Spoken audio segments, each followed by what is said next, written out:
My name's Angelo, and welcome to We Want Picks. Jacob and I are going to break down the entire UFC Seattle fight card, giving you our picks, predictions, bets, and our DraftKings Fantasy Plays because we are back. There was a week off last week. I was on a boat. I got you my quick picks. Jacob stepped in. I don't know if it was a week off. Some of us did not take the week off.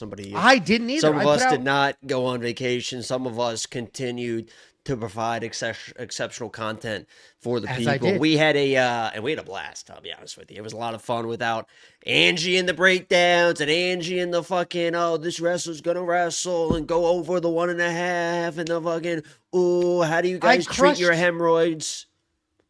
I crushed last week. And you know what? You did too. Here's a scorecard for the year, Jacob. We've had a pretty good year. You had a rough start. Bullshit, it's not 11. It's down to like 8 now. What the hell are you talking about? Me. No, this is accurate. It's not accurate. I trade. It's not 11. It's like down to 8. And no, 12 of them in the first 2 weeks. This is accurate. Here's the thing. It's not accurate. I promise it's not accurate. You're up 3 of the last 4 events. BetSam is having the year of a century. BetSam's up 23 units on the year. I'm up 7 units on the year. You're up 3 of the last 4 events, down on the year, but nice little recovery over the last month or so. Kunith, I don't know if there's coming back for him. He crushed the first card, crushed the second card, crushed the third card, and then the wheels came off. He was a little overexposed. Here's my advice to you, Kunith, if you're listening. Unit management. He's too exposed to single fighters. It was Curtis with a K last week that buried him. Curtis with a K losing completely screwed everything. You can't be that exposed to one single fighter. But the boys are having a nice little year. Overall, We Want Picks is up solid. The safety parlay is 6 of 8, up almost 4 units. The slam of the week's up almost 5 or over 5 units. We're having a year. It's a spectacular year. And the best part about everything that we offer on WeWantPicks.com, it ain't just the bets, boys. This is not just a list of bets for a ridiculous amount of money. It's $10. And you have a whole suite of tools as well, like the data analyzer. This allows you to manipulate data, find your spots, add, remove filters, deep dive the information. Inside of the data analyzer, we have a tape index. This is a tool that allows you to do your own tape study. Instead of digging through the depths of Paramount hell trying to find old fights, we got you lined up, ready to go. It's a Tapology-esque experience where you have every fighter. That camera fell off the wall. What the hell were you doing? What wasn't I doing? You know, I mean, sweetheart. But I had to put it back up, so just testing it out. We're using double-sided tape. We were acting a fool. We were cutting up a rug. A little MJ action Saturday night. It was a lot of fun. We had a lot of Saturday, I guess. I like those afternoon cards. We always kill those afternoon cards. I feel like we always kill London cards and the afternoon cards, especially on the stream.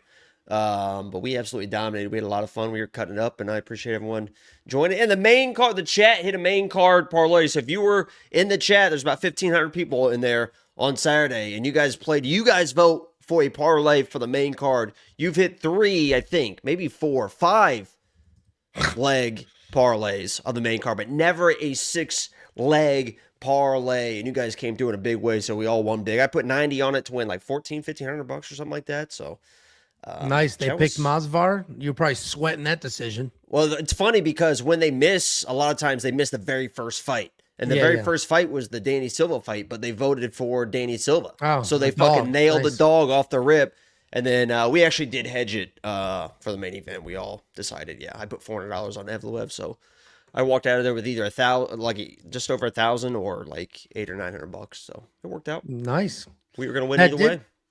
It sounds like you had a nice stream there. I was finally home, got to watch the fights. I was on a cruise last week. Is that what they call that? I was cruising the seas. You were cruising in a wheelchair. There was no wheelchair. I was cruising, man. Let's get to the first donation. Let's see what that says. If you want to explain that. Explain what you have told other people. Hold on. Let me click through 2 more here so we have a nice little placeholder. One of the other tools we have on the website, WeWantPicks.com, Fight Simulator. It simulates fights 100,000 times, and it gives you the outputs of those simulations that you can use to find your prop bets, place actual bets, or build fantasy lineups. And then we have a line movement tracker. This will give you opening odds, current odds, win probability, and line movement for every fighter on every card with conditional logic built in. The logic is for value. Green means the line's heading towards value. Red means it's heading away from it. You're losing value. All of those tools, 30 other tools outside of that are available right now, this instant. Just go to wewantpicks.com. It's freaking $10. Click become a member. You get it all immediately. And here's the 4 cards coming up. You're going to get this weekend Seattle. Next weekend, we go to Vegas for Moicano and Duncan. Then we have UFC 327, which I think is probably the best numbered event this year. Have you looked at that card yet? It's one of the best events this year, certainly up until this point. I live my life. And then we go to Canada. I live my life quarter mile at a time. Quarter mile at a time. Anytime somebody wants to talk to me about future fights, I'm like, I literally go card by card. When it's Saturday night, I don't know who the hell's on the next card until Sunday. There you go. Well, I have to live multiple weeks in advance, so it is what it is. After you become a member on the website, sure you're gonna? How do you plan something? You're not even sure you're gonna be there or not. I'm very healthy. All right, very was an exaggeration. Go like this. I'm like a goldfish. I'm like a goldfish. This. Lift your chin like this and shake it. Rock solid. It's rock solid. It's rock solid. I'm like a goldfish. Okay? You know how hard it is to kill a goldfish? They're hardy. Goldfish are hardy. And they're just a catfish. They eat shit. Catfish eat shit. But they're just alive and they're hardy and you can't really get rid of them. What does a catfish sound like? Do you even know? Yeah, they are. Because I used to shoot them with the bow and arrow. So I know exactly what they sound like. They look like that too. It's not great. Guys, when we're done becoming premium members, because the greatest service the space has ever seen, and it's only fucking $10, send some damn mail. We are making a cookbook. I don't know how many recipes we have so far, but we're actively taking more recipes. I'm going to cook the stuff on the vlogs, and then we're going to make a cookbook, and then we're going to sell the cookbook. And 100% of the proceeds, not net proceeds, actual proceeds, are going to go to charity. I'm thinking St. Jude's. I'm thinking Ronald McDonald Fund. I'm thinking I'm a cancer survivor. This is for children without insurance. Are you a child without insurance? I'm one of those things. I actually don't. And it's hard to know which one you're talking about, frankly. But 100% all seriousness. Wonder who the best chef is at We Want Picks. I guarantee I can make the best scrambled eggs you've ever had in your life. I've perfected scrambled eggs. How? You add milk and shit? No, I just know how to cook them. Most people overcook scrambled eggs. They're either too runny or most people overcook them. Mine are just perfectly, just wet enough, but not wet. Just fucking nice. And I can cook a better hot dog than everybody. I mean, there's a million ways to. You microwave hot dogs. What are you talking about? I know, and it tastes better than anything you could ever do. Anything.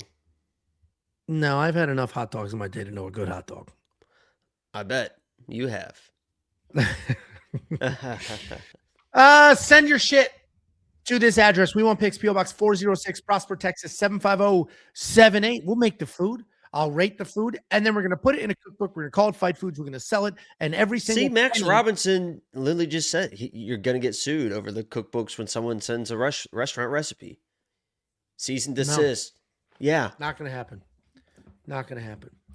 So send your recipes. I'm not responsible for the content of the recipe. Send your recipe. We Want Picks, PO Box 406, Prosper, Texas 75078.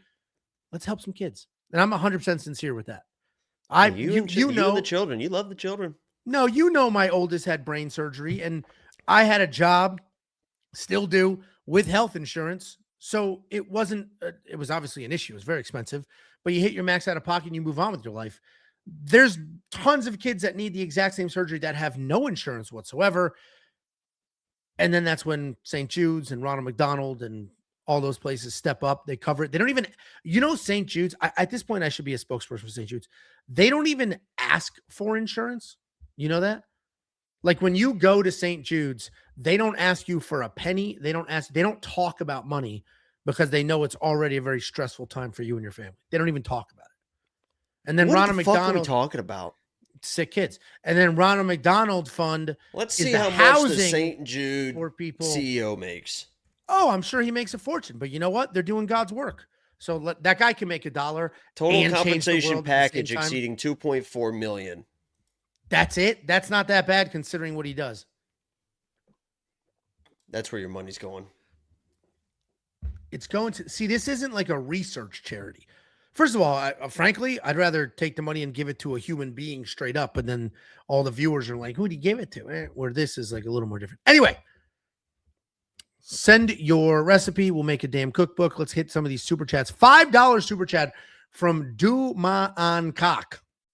I'm sure I said something there. Jacob said you got surgery for the chunk of cream cheese stuck in your intestines. Lol. There was no cream cheese in my intestines. My intestines are just fine. And I didn't get any surgery. I was on a cruise making my intestines even worse than they already are. That's not what I was told. That's not what I was told, and that's not the x-rays that I saw. No, yeah. Show the x-rays. Let me see the x-rays. Okay, give me a second. Yeah, give me a second. Google fat guy x-ray. Thank you for the super chat. $9.99 from Connor Souls, 5947. Am I tripping, or is the last push notification from the app UFC Mexico? Watching from the shower. I actually just sent one 5 minutes ago. Let's make more money. I've been up big the last couple of cards. Thanks to Ange and Bet Sam. Love y'all. We appreciate you. And Bet Sam's been killing it. I've been having a great year so far. So glad that success is working its way downstream to all the premium members on the website. Thank you for the super chat. $1.99 from Pierre Byrne. Jacob the Goat. Angelo wouldn't float. Those are my intestines with cream cheese. Hold on. That's it, guys. My kid's crying real quick. Entertain the masses while I figure out what the hell she's doing.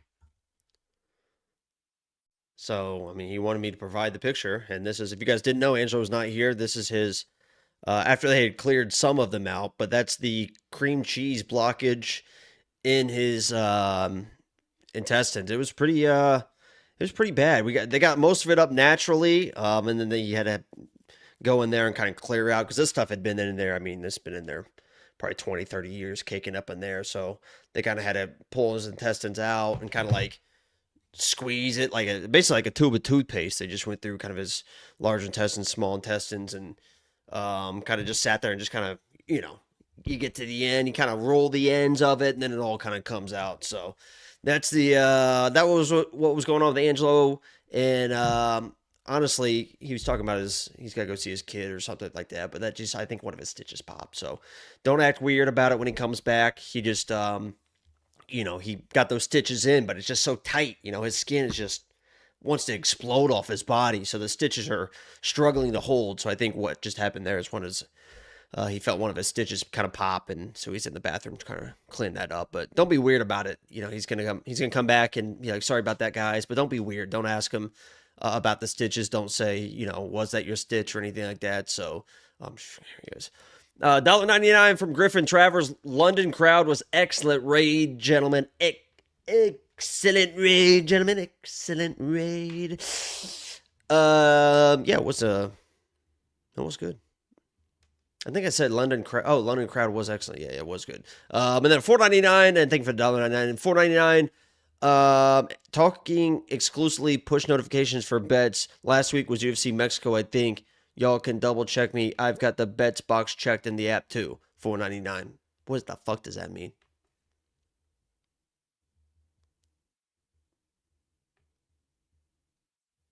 There we go. He said he's talking about notifications. Honestly, I would have kept talking if the software didn't say you're muted. I know. I was going to let you go. I was just going to be like, yeah, that's true. It just popped up saying you're muted. And the dog. Jesus Christ. We're going to get through this stream, Jacob. I take a week off. I come back. The wheels are coming off. Guys, thank you very much for the super chats. We got a very good fight card. Heads are falling off. Our Preds heads are falling off. Let's go ahead and break down what should be a pretty good fight card. UFC Seattle's solid. Are you ready, Jacob? I actually don't like it that much. And it looks like it's, in my opinion, this is the hardest card to bet of the year. Well, you're talking bets. I'm talking entertainment. No, I think entertainment too. It's just, we'll get through it. But I mean, there's nothing that. Oh, I like it. London, I was excited for a lot of matchups, like matchup wise, but there's some people on here, but the matchups are just like, I don't know. It just feels kind of bland to me. Oh, I'm usually Mr. Positive. I was gonna say, are you one of these new wave negative Nancys that nothing the UFC can't? No, that's why I put a post out today. Like everyone's like they announced the main event of an Apex card is Horiguchi and Cop or whatever, and people are like, well, put in the fucking Apex. But it's like, are we still complaining about the goddamn Apex? Like. The fights they've seemed like they've been better with the. They've been delivering. UFC Vegas 114 was. There's great. Like 1,000 people in there, so the TV experience is about the same as it's going to be just almost as loud as like an arena show. You don't even get to see the walkouts at the arena show anymore because of Paramount Plus. It's like, and how does it affect you personally? Like if you're watching on TV an Apex event or a stadium event, it's not like as you're loud. watching the same. No, it's not. Well, that's a terrible take. That's not the same. It doesn't affect you at all, personally. It doesn't affect the viewing experience. It's the same goddamn fights. And the fights are better at the Apex. No. The Apex is loud now. It's a small area. It's not loud. You still hear everything. You hear the cage shaking. You hear every day when there's a bad fight at the fucking arena. I didn't hear everything during the MVP fight when your boy Sam Patterson really put on a show. I just don't know why people give a shit, man. It's if you don't want the Apex, you're either gonna have no weeks. So you'd rather have no weeks. No, listen, that piece I disagree. That is what you're saying. We don't want the Apex. Okay, well they can't go to every city around the world every single week. So guess what? You don't want the Apex, then you just get a week off from no fights. That's what you're saying. I would rather have a week off from fights than schedule the Apex anymore. Don't be stupid. You're not talking to me because I agree with. I'm fine with the Apex. I disagree with the point that watching a stadium show and an Apex show is the same viewer experience. That's not the case. We have new super chats. $10 from Parlay Mush. Thanks, Jacob, for Silva round 2 finish. Yo, Angelo, can you, Kunitz, Sam, and Jacob agree on a 4 to 6 fighter parlay weekly for the app membership? No. See the problem. Thank you for the super chat very much. I understand the suggestion. But we are different human beings who see fights differently. We contradict each other. If you're on the website, go look at the confidence picks. On the confidence picks, you'll see our 5 most confident pick each. And if we all agree on 1 or 2 of those or whatever it is, then slap them together. You're asking for me, Kunith, Sam, Jacob, 4 people to agree on 4 to 6 fights and agree so much that they should be parlayed.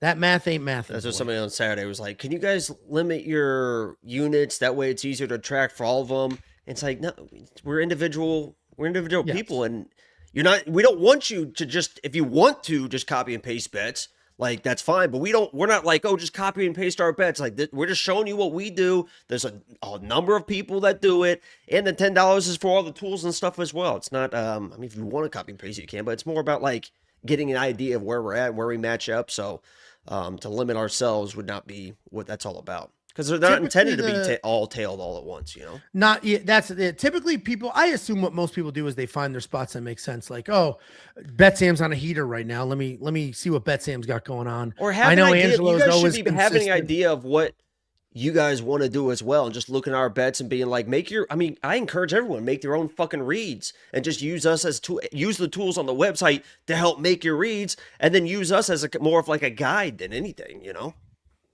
I mean, people definitely just want like, all right, let me hop on this. This guy did a ton of research. This guy, whatever. Let me see what he's got going on, which is fine.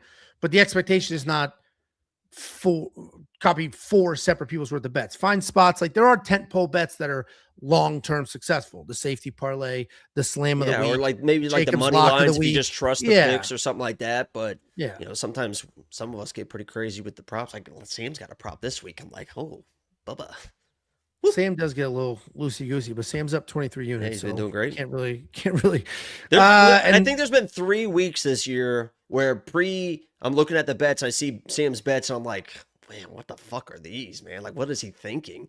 And then it's like, bang, he wins. Like, I'm like, oh shit, my bad, Sam. He's had a nice little come up here, because last year he started the year, first couple events did well. Then he had the same stretch Kunith is having right now, where it's like he just overexposed, and then Sam just like dialed it in. He's been doing really well since. Final super chat this time, I promise. Do man cack. Did y'all see or hear the oil refinery explosion? No. Was that in Texas? Somewhere, yeah. It's pretty big. Yeah, I did not. It certainly didn't see or hear it in real life, or it's early here. I haven't even checked the news. My kid just got out of the shower, which is why I had to run over there and see what the hell she was doing. So I thought we did this early because your kids were not there.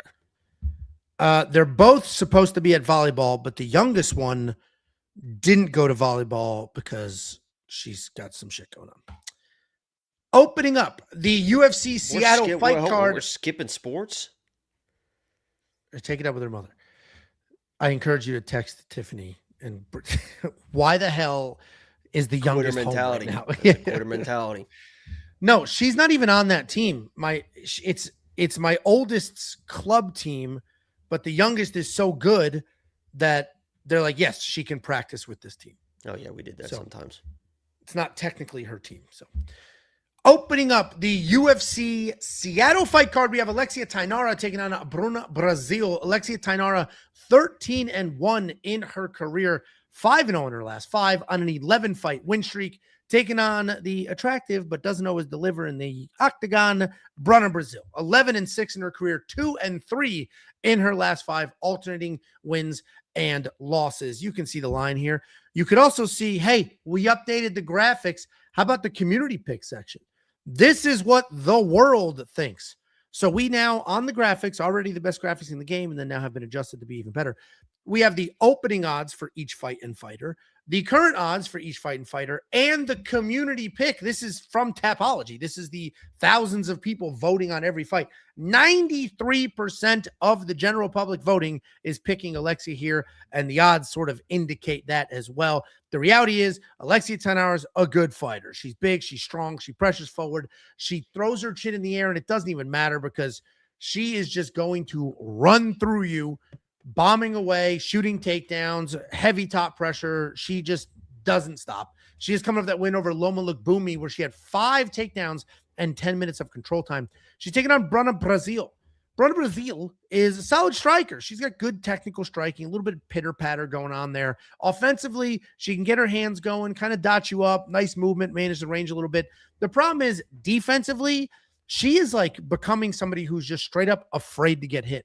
In her last fight against Ketlin Souza, she literally was fast and clean offensively, and she hated getting hit so much that she actually ran away.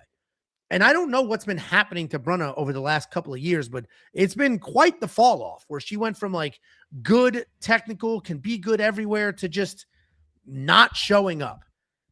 And that's all you really need to know at this point. Alexia Thainara is going to move forward.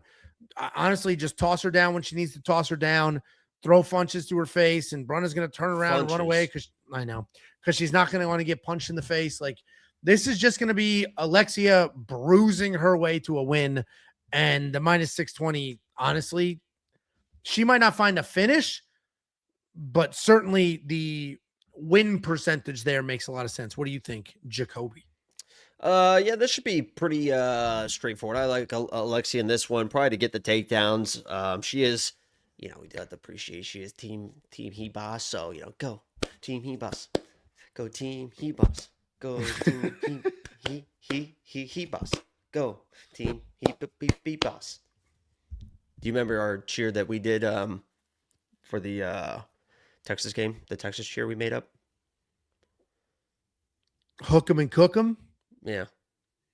Roll the chair back and show up. Angelo made that up. No, roll the chair back and do it. Do the dance. No, remember the dance we did? Hook 'em. Cook 'em. Do the dance. We did the dance. We did a cheer for him. Remember we were doing the cheer? There was no cheer. You're not going to get me to scoot back and then do an effeminate cheer.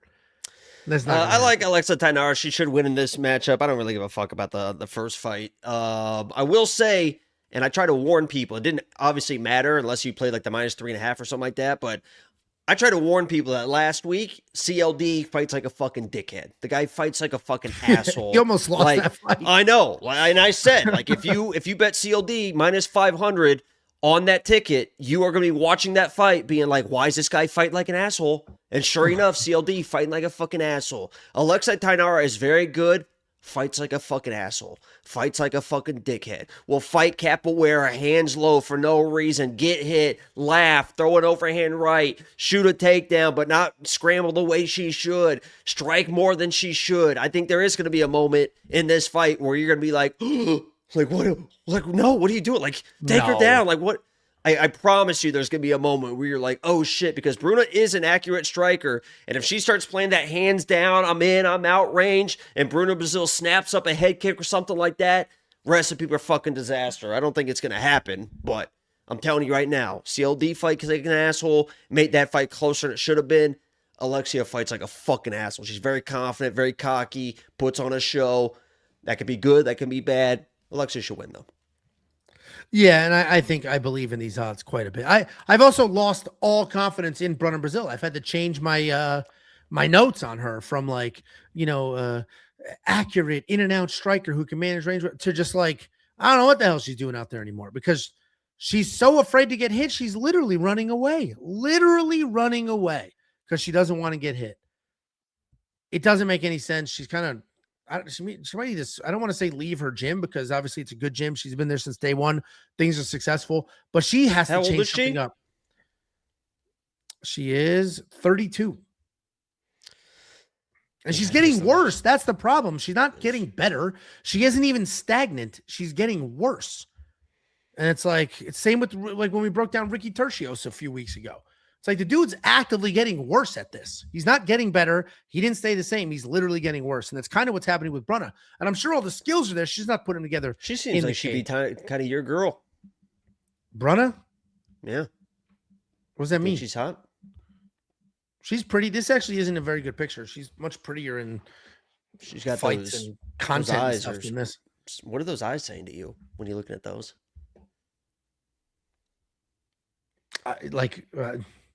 Amen. What? It's very like, sup, bro? It's very. What accent was that? Southern California. It's very. Say it again. I'm getting cholo vibes. That's a cholo look. Yeah, it sounded like you were being. Bro? No regrets. That's the look. The no regrets is the look. That's the look. That's the look you give a slice of pizza coming out of the oven, I think. You're like, Those are those eyes are saying, here we go. Hey, man. What the fuck, dude? I think we got canceled for that. I don't know. I'm wearing a fucking Team Mexico jersey. Fucking getting ready to hit the pitch, baby. Hit the pitch. Okay. Yeah, check out the website. Every pick, every bet, every tool. All of it available right now. Instantly. Yeah, that could have been like racially charged versus Hispanics and Asians. How's that and racially charged? Asians. Yeah, the way you said it could be everyone could be offended. What do you mean? How could it be racially charged? I didn't say anything offensive at all. If you said, "What's that look?" You said, "Oh, mamma mia," that's offensive. No. How is that offensive? Oh my God, you're so. I didn't know you were such a fucking snowflake. That's you got people offended in the chat. I'm sorry, Icy Rocks. People are very offended. I didn't know to issue some sort of apology or something. I mean, if you're looking to be offended, you're certainly be offended by everything. That's just life, I guess. Oh my God, he's not even going to apologize. $5 super chat from Sir Cam Stances. Prayers up for Angelo. I appreciate it. Thank you for the prayers. Thoughts as well, if you could send thoughts. We have a $5 super chat from Jason the G. Like the stream to raise awareness for cream cheese block. What the fuck is going on? The silent killer in men. Go get checked, guys. 40. It's very important. Very important. You'll kind of notice it in your store. We know Angelo noticed it in his. Actually, I was over at his house and he went to the bathroom and didn't flush. I walked in. I'm like, what the hell is this? It looked like a chocolate vanilla, like a chocolate vanilla swirl, basically. And I'm like, what is this? And you're like, what do you mean? I'm like, it's not supposed to look like that. He's like, it's looked like that for 20 years. I'm like, oh my God. So we had him go get checked out. And, that's one of those times in the stools. You'll see some pretty thick cream cheese in the stool. One of my favorite memes is something like, my favorite toilet paper is the one that turns red to tell you it's time to stop wiping. It's a good meme. Victor Lopes Barbosa. Hey, man. First time on a breakdown live. Love all y'all do. 1999. He's got the best name in the game. I love that name. If I Victor were to Lopes rename myself, Barbosa. I would name myself Victor Lopes Barbosa. Yeah, because he could be any version of Hispanic with that name. He could be Brazilian. He could be Mexican. Brazilians aren't Hispanic. Oh my God, dude. Latin American Holy or Hispanic. Shit. You just Latin called Brazilians. Hey, listen. Hispanic, Latin My Brazilian American. brothers and sisters, I just want to apologize. He does not speak for both of us. And you guys, I know, are not Hispanic. And I'm sorry for that. They're Latin American. Same. He can pass for any of those Latin American or Hispanic variations with that try name. Thank you so much for the super chat. $1.99 from Griffin Travers. F1, marry one, kill one. Barber, Grasso, Bruna. I'm married. What's your answer, I Jacob? would K Barber, marry Grasso, and get it after with Bruno probably. It's going to be a non-popular pick, but that's where I'm at. Yeah, I mean, the marry one always just comes down to who's seems the most easy to like live with and hang Alexia out with seems on a awesome. regular Seems basis. Yeah, fun, you know. seems to be. Yeah, Macy, I think, is crazy. hard to tell. She's had some major medical issues, so maybe you don't want that burden.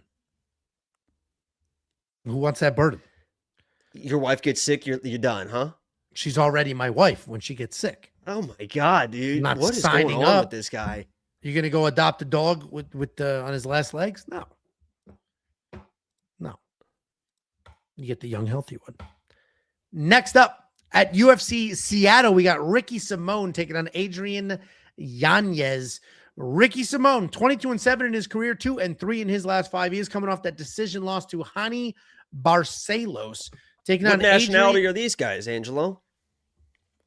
Well, Adrian is Hispanic, and he wants to honor his Hispanic roots, which is why he's making sure people say Yanez correctly and not Yanez. But I think born in America, I assume that's why the American flag's there. Isn't Ricky Native American?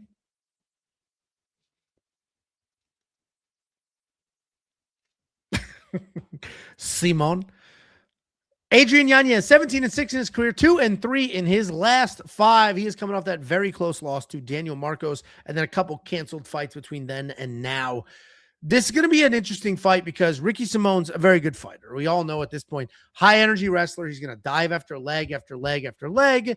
And if he doesn't get the takedowns, he's going to start bombing away on the feet. He's got big power in his hands. Not a lot in between, right? He doesn't have great jiu-jitsu, doesn't even have great striking. He just has incredible power, an incredible gas tank, and he will shoot takedown after takedown after takedown. That didn't work for him in his last fight. He went 0-6, but that's because he fought Hani Barcelos. He fought one of the better wrestlers in the division. Hani Barcelos, a 5-time Brazilian national champion wrestler, and Ricky's wrestling just did not work, and certainly his striking wasn't good enough to set up the takedowns. Taking on Adrian Yanez, a clean, fun, technical striker. He's one of the cleaner strikers in the division. He has very good high striking fight IQ. He has 5 fight of the night bonuses in the UFC, 6 stoppage wins in the UFC. Takedown defense pretty good at 81%. That's a little Tapology percentage there. What? Is that what that is? Community? Is that like the Tapology? Yeah, percentage? I fucking explained it earlier. Oh shit! Nice. We were doing God knows what. I explained the whole thing earlier. But yes, that's what that is. That is the general public's voting on Tapology. Oh, you don't need to keep explaining it. Let's move on. Yeah, no, apparently I do. Adrian Yanez is a very good fighter. I think you could argue he beat Daniel Marcos in that last match. He fucking beat him, dude. Dude, he fucking beat. I just watched that the other day. He rocked him to start the second. Was the only one interested in striking in the third. Marcos didn't do shit with those bullshit. Jesus Christ, dude. Okay. Unfortunately, I am going to pick Ricky Simón here. I think Ricky is just not going to entertain the striking at all. I think he's going to move forward. He's going to stay busy, get in Yanez's face, shoot a takedown, come back up, shoot a takedown, come back up. Whether he gets the takedowns or not, he's going to be moving forward chaotically, swinging as hard as he can. He's fighting at home, basically. I think the crowd's behind him. I think that influences the judges if we get that far. And I think Ricky Simón wins what's probably a somewhat competitive fight. Adrian Yanez is very good. If the takedown defense is still there, which I imagine it'll be pretty good, he still is going to be backing up and dealing with just nonstop pressure. Ricky's got a pretty good chin on him. And Yanez, while a very good, clean, technical striker, it's very different trying to be that good, that clean, and that technical while somebody's just chaotically shooting takedown after takedown after takedown. So Ricky's going to be the pick here. I think these odds are probably appropriate, right? Slight favorite, nothing crazy. But Tapology, far more confident than the odds here. What do you think, Jacob? Yeah, obviously I'm a little bit biased. Yanez, friend of the channel, we've interviewed him before, great dude. And I'm a big fan of Adrian Yanez, former Lock of the Week. That's my guy. So I am a little bit biased in this breakdown, but I will say I feel like this Adrian Yanez is going to win or lose this fight. It's not going to really have to do with Ricky. It's going to be, is he going to let Ricky control him on the fence? Or if he gets taken down, is he going to accept guard or not? He's probably going to get taken down. Ricky's probably going to go all in for the wrestling. Are you going to make him work? Or are you going to pull that guard bullshit type situation? Because if you're doing the guard stuff, Ricky can kind of hang out. He won't gas. He's got better control. That's exactly what Cameron Smotherman did. Adrian Yanez was in Smotherman's corner and saw him fight Ricky Simón and knows, like, that's how Smotherman lost the fight. He just let Ricky control him a little bit too much, made it easy for him, and therefore Ricky was able to do that over 3 rounds. Now, he did start to fade a little bit in that 3rd round. The takedowns weren't working and stuff like that. But if you're making him work early, the takedowns aren't as dominant. And the second that the takedowns stop in this fight, Adrian Yanez should be teeing off on this guy, Ricky Simón, who has decent boxing and obviously has that big overhand right he can kind of disguise with all the takedowns. But Adrian Yanez is going to be the better striker. He beat Daniel Marcos. I don't really give a fuck. You can talk to a fucking wall. He beat Daniel Marcos, almost cracked him in the second. The takedowns were, the first takedown happened after Yanez cracked him. Daniel Marcos pointed to the set, like pointed down and was like, let's do this. Through one combination, Yanez lit him up again, and then he just dove for a takedown. So it was like this dude was like pointing down, like, let's strike, and then shot a fucking takedown like a pussy. And the other takedown was Adrian Yanez trying to like chase the guillotine a little bit. It was caught off a little off balance, but tried to chase that guillotine. And those are the only time he's ever been taken down ever. Those were the first 2 times ever. Hasn't fought a ton of wrestlers and stuff like that, so it is what it is. But he's probably going to, Ricky's going to come in, try to get that cage control, try to get those takedowns. If Yanez is urgent to get off the cage, back to space, make him work on the ground. Don't let him just settle into your guard. Adrian Yanez is going to wear this guy out and maybe knock him out late. He's going to win the fight. It's certainly a good fight. I'm looking forward to it. This is definitely an interesting fight. It's a little newer to the card, not like brand new, but it's definitely a little newer to the card. They added it, I don't know, a couple weeks ago. Adrian Yanez also changing fight camps, switching things up on his end. Ricky's fighting at home. So there's a couple of random outside influences here that could potentially play in. Yeah, and I think this is going to be this could be like a live bet situation on either way. Like that first takedown attempt is Adrian getting taken down and pulling guard and Ricky's on top, then it's like, oh, fuck. If you have Adrian tickets, you're going to be like, oh, fuck. But if that first takedown attempt comes and it's boom, a great takedown attempt, he gets taken down, he immediately scrambles up, Ricky's on his hips, he's digging an underhook, he's separating and get back to space, and that happens kind of boom, boom, boom, boom, boom. I think it's like, oh, shit, yeah, Adrian came to fucking play in this one. Sure. You know what I mean? Yeah. No, I agree with you. I think I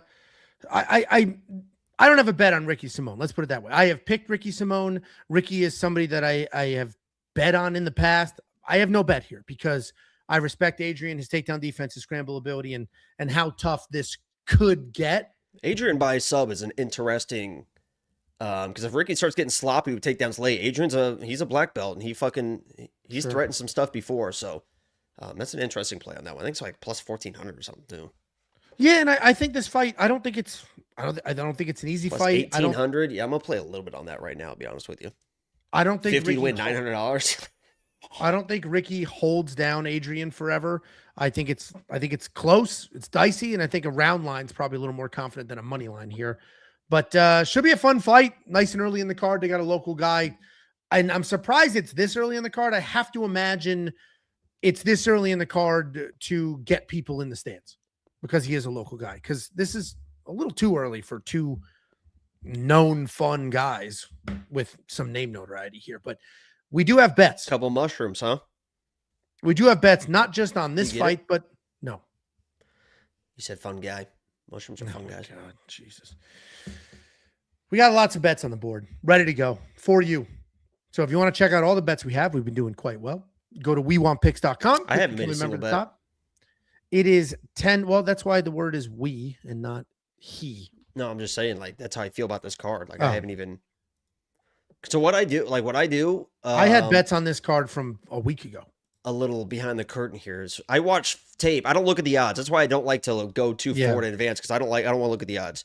So I watch all the tape, and as I'm watching tape and I decide on a fighter, I put their name in an Excel sheet, and I put it's either orange, yellow, or green. Green means like I'm all in. Yellow means like probably, but there's always weird stuff that could happen. And orange is like I don't fucking know. And my rule of thumb is if I hit a green and they're like in the minus 200, minus 300 range, I'm smacking that money line. If I have a yellow in an underdog, I'm betting that because I think that I'm pretty confident in that. Underdog odds, boom. And on this one, it's a lot of yellow, a lot of oranges, not a lot of greens. And it's just like, this card feels weird to me. Yeah, it's definitely, there's some very obvious matchups, then some dicey ones. They're not all easy. So we'll see how this goes, but we've been navigating through the chaos. So if you want to check out what we've done, wewantpicks.com, click become a member at the top. We have a $1.99 super chat from ONeill to Brr. How's that Texas heat? Is it ever too much? Texas has the worst weather ever. Texas sucks. I love it here. It certainly does get hot as hell, but you want a strong state? How about Indiana?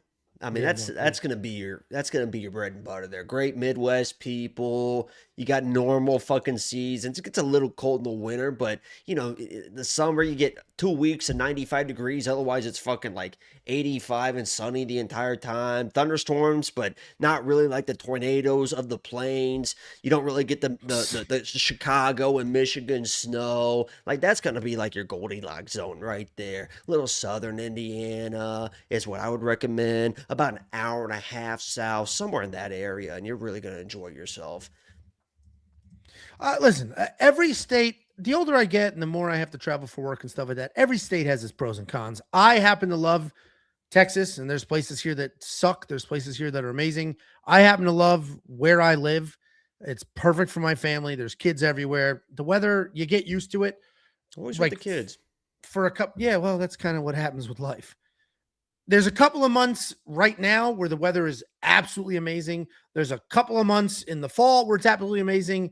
Winter sucks. It's not as bad as a Northeast winter, but it's almost worse that way because if you get a foot of snow, you can enjoy the snow. It's kind of fun. When you just get some ice or crazy cold for no reason, that actually kind of sucks. You get a half-inch of ice, everything's closed down for a fucking week. The pipes don't know how to handle anything. And then from fucking June to September, you can't go outside afternoon. Like after 12 p.m. in the afternoon, you can't go outside or you will fucking die.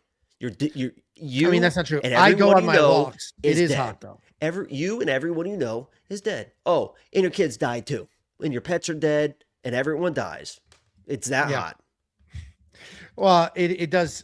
I can't walk the dog. I'll go on my walks, but you can't walk the dogs with their feet. But I would recommend everybody try to live, if you can, like, especially if you're by yourself. When I was South Florida for a couple years, anything more, I think 5 is like the max probably, but a few years in South Florida, that weather will improve your mood. There's no doubt about that. I mean, I imagine California 75 and sunny every day during the winter. It's amazing.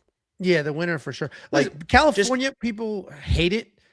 It's objectively weather-wise. That's why, the nicest state in the country. It's not even close. Well, I mean, it's a big state, Angelo. Like, obviously, the coldest summer I've ever spent was the coldest winter I ever spent was a summer in San Francisco. Okay, Jesus Christ.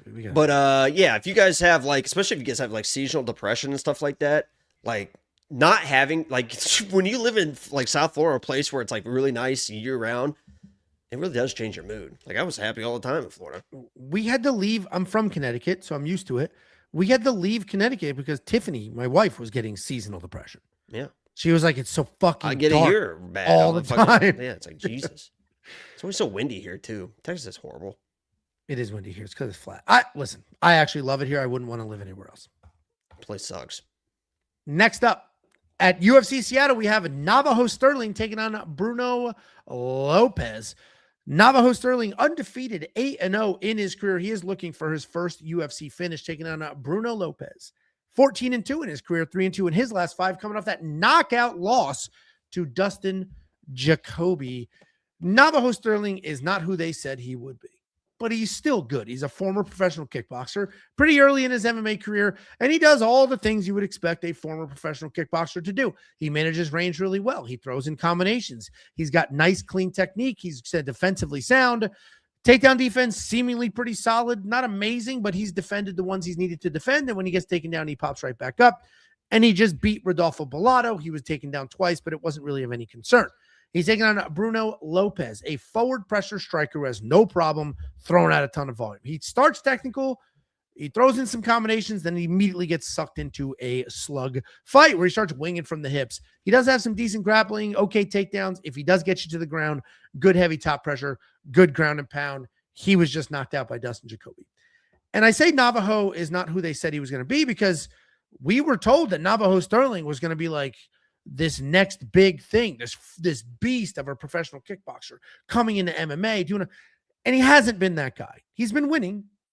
He's still undefeated, and the fights aren't like remarkably close, but he's not knocking people's heads off. He's more of a range management, pitter-patter distance striker than he is like an absolute buzzsaw killer. And if he does not finish Bruno Lopes in this fight, where he's a very large favorite and 97% of the community is picking him, and he was just finished by Dustin Jacoby. If Navajo does not find a finish here, then that's kind of problematic for the reputation of this killer striker. I am picking Navajo. I am very confident in him. I think he's far too good of a striker to lose to Bruno Lopes because I think Bruno Lopes is just going to come forward, throw chaotically, try to shoot takedowns. And that's exactly what Navajo just dealt with in his last fight with Rodolfo Bellato. So I think Navajo wins this. I'm very confident in that. Very straightforward pick. At this point, we're not breaking down whether Navajo wins or not. In my opinion, we're breaking down if he's going to live up to his hype or not, and can he find a finish, or is he just going to dance around, pot shot his way to yet another decision? What do you think, Jacoby?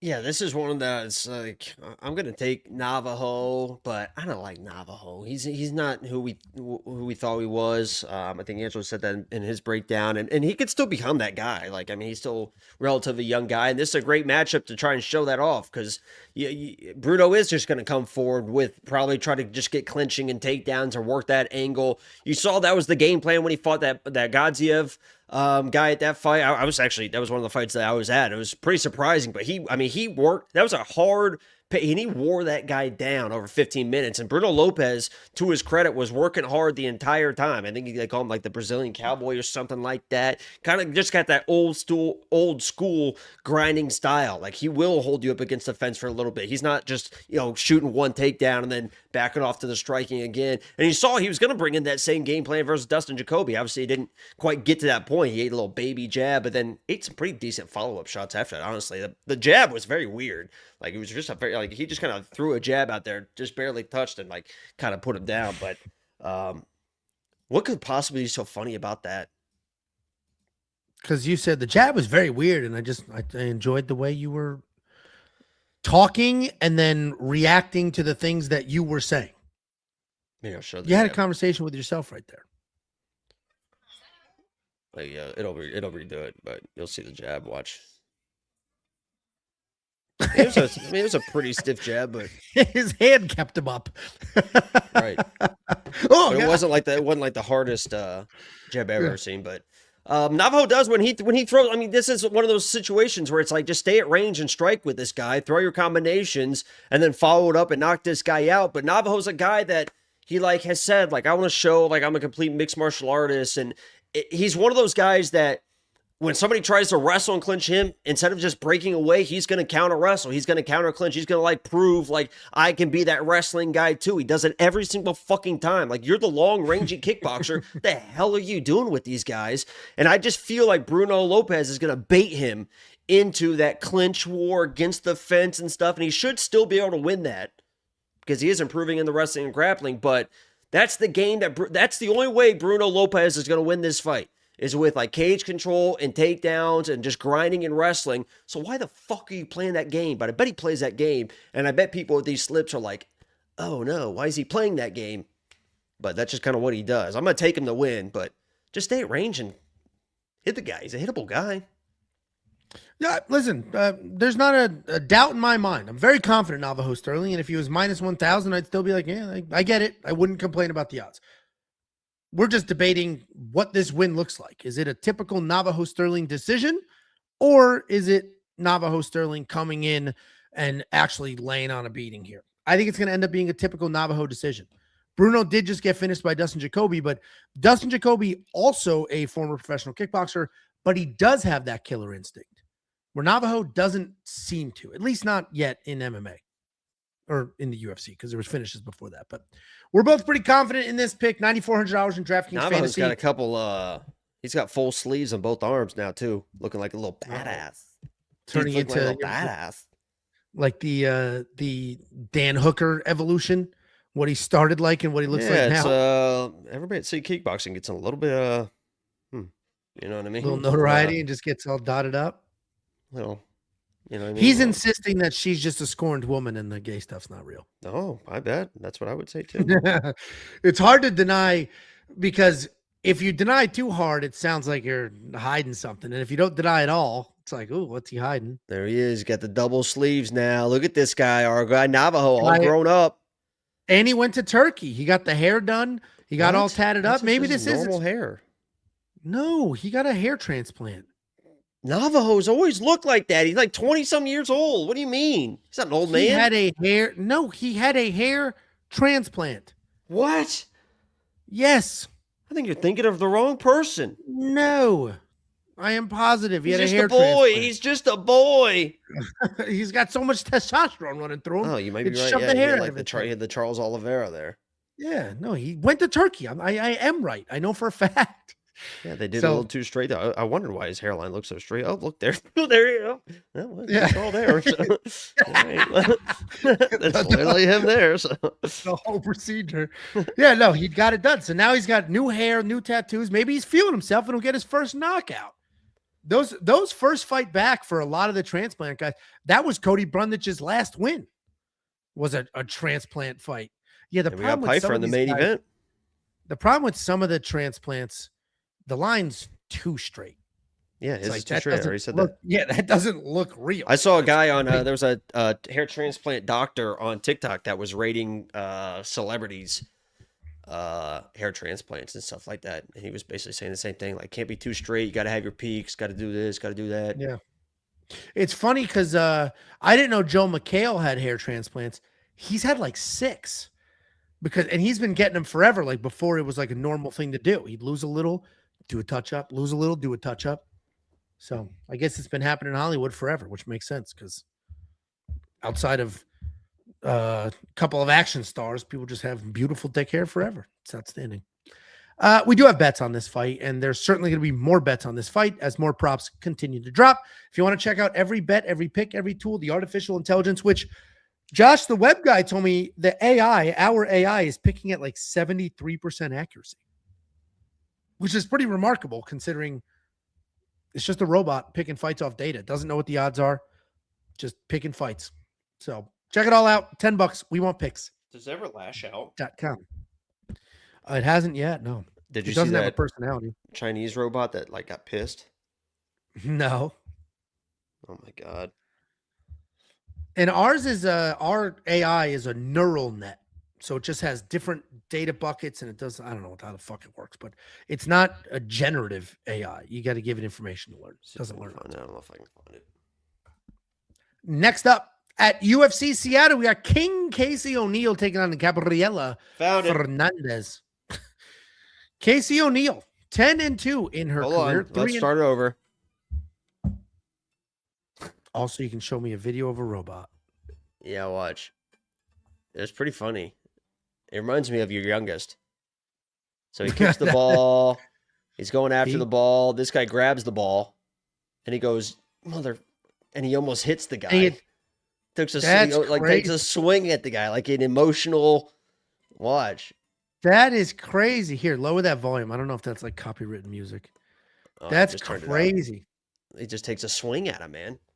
Yeah, that's crazy. Yeah, see, that's a little scary. Dude, and yesterday, that other one released, what's that? Claude can just use your computer without you. You could message Claude and be like, hey, clean up that spreadsheet and send it out for me. You're not even home. It logs into your computer. The mouse moves around, clicks things, does it all, package it up, sends it out like a human. And that one might... Instagram is sending your messages to people now. I saw something about that. I don't know if that's true or not. Instagram messages aren't like encrypted anymore or something. Oh, so they're selling the data. Data is the most valuable. We would probably make more money, and this is not happening. We're not doing it. We will not do it.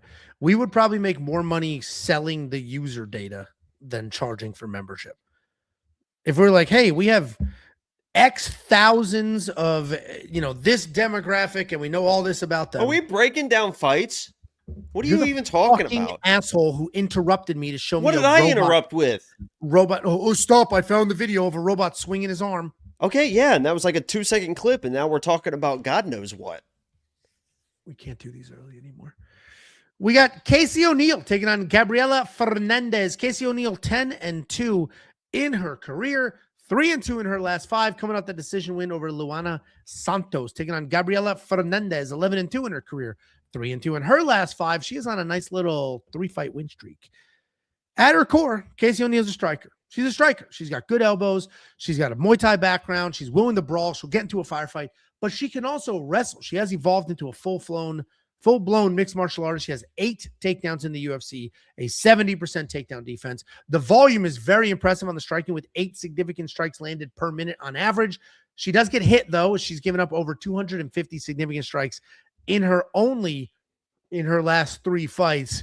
She is coming off that bounce back win over Luana Santos, where she got tossed, but then she popped right back up. That was also a while ago. We're looking at an almost 2-year layoff here. She's taking on Gabriella Fernandes, a powerful striker. Big, strong, fast, technical, has her own professional striking background. Takedown defense is just okay. It's usually actually just her being bigger and stronger and kind of just shoving the head a little bit. She does have good jiu-jitsu. We have seen that work against her, though, where she'll throw up triangles and try to play the jiu-jitsu game instead of just trying to scramble back to her feet. Gabriella Fernandes is a pretty good fighter who's been on a nice little streak here. She is coming off that dominant win over Julia Stoliarenko, where she was big, she was fast, she was clean, she did all the things. This was one of the toughest fights I had to break down on this card because one of them, Casey, is a fast, clean striker who has offensive takedowns. The other one is bigger, more powerful, and more dangerous in Gabriella. So are we going with the faster striker who might work in a takedown, or are we going with the bigger, more powerful striker here who has been having quite a bit of success? What she did to Kong Wang, who's also a professional kickboxer, was very impressive. I'm going to lean Gabriella. I think Gabriella is so powerful that it might get Casey shooting takedowns from a little too far away. And if Gabby can defend some of those takedowns, stuff 1 or 2, then the takedowns will just get worse. They'll be from farther away. Plus, Casey's coming off a very long layoff, which might impact her performance here. So I'm going Fernandes. I think she gets it done. I'm probably going to stay away from this. If I was going to bet it, I should have done it when I did the video at -110. But now at -135, I mean, Casey ONeill's too good to just ignore that she lands at a higher volume and can wrestle. What do you think, Jacob? Yeah, Casey's actually -100 now, so she might flip to a favorite in this fight. So you might get an opportunity to bet Gabby. Listen, guys. Last time King Casey fought, she fought Luana Santos. And I was very confident in Casey ONeill. And I said, listen to me, guys. If I'm picking against a beautiful, and I mean beautiful, Brazilian, you better fucking listen to me. Nobody listened to me. Casey smoked that fight. And now here we are again. King Casey fighting a beautiful, flawless Brazilian female. And I am going with King Casey in this fight. The layoff does scare me a little bit. But this, honest to God, is a fight pick because of, are you okay or something? You're like bouncing or something. Oh, I'm just shaking my legs, hanging out. It's like a diabetic thing. I'm just shaking my legs, hanging out. You don't shake a leg? Shake a leg, woman. I'm not even shaking it like this. They're just shaking side to side. I'm just hanging out with my friend, man, having a good time. Leg shake. This really comes down to like just camps and teams. Casey left wherever she was in, I think, was she Extreme or something like that? I don't know. She went to Fight Ready for a little bit, but she's been doing her camp in Bang Tao with the Hickman brothers. I love that camp. Everyone that comes out of there is extremely dialed in. Gabriella, in my opinion, has gotten worse and worse with her performances. And you start looking at those performances, you start looking at the camp she's at.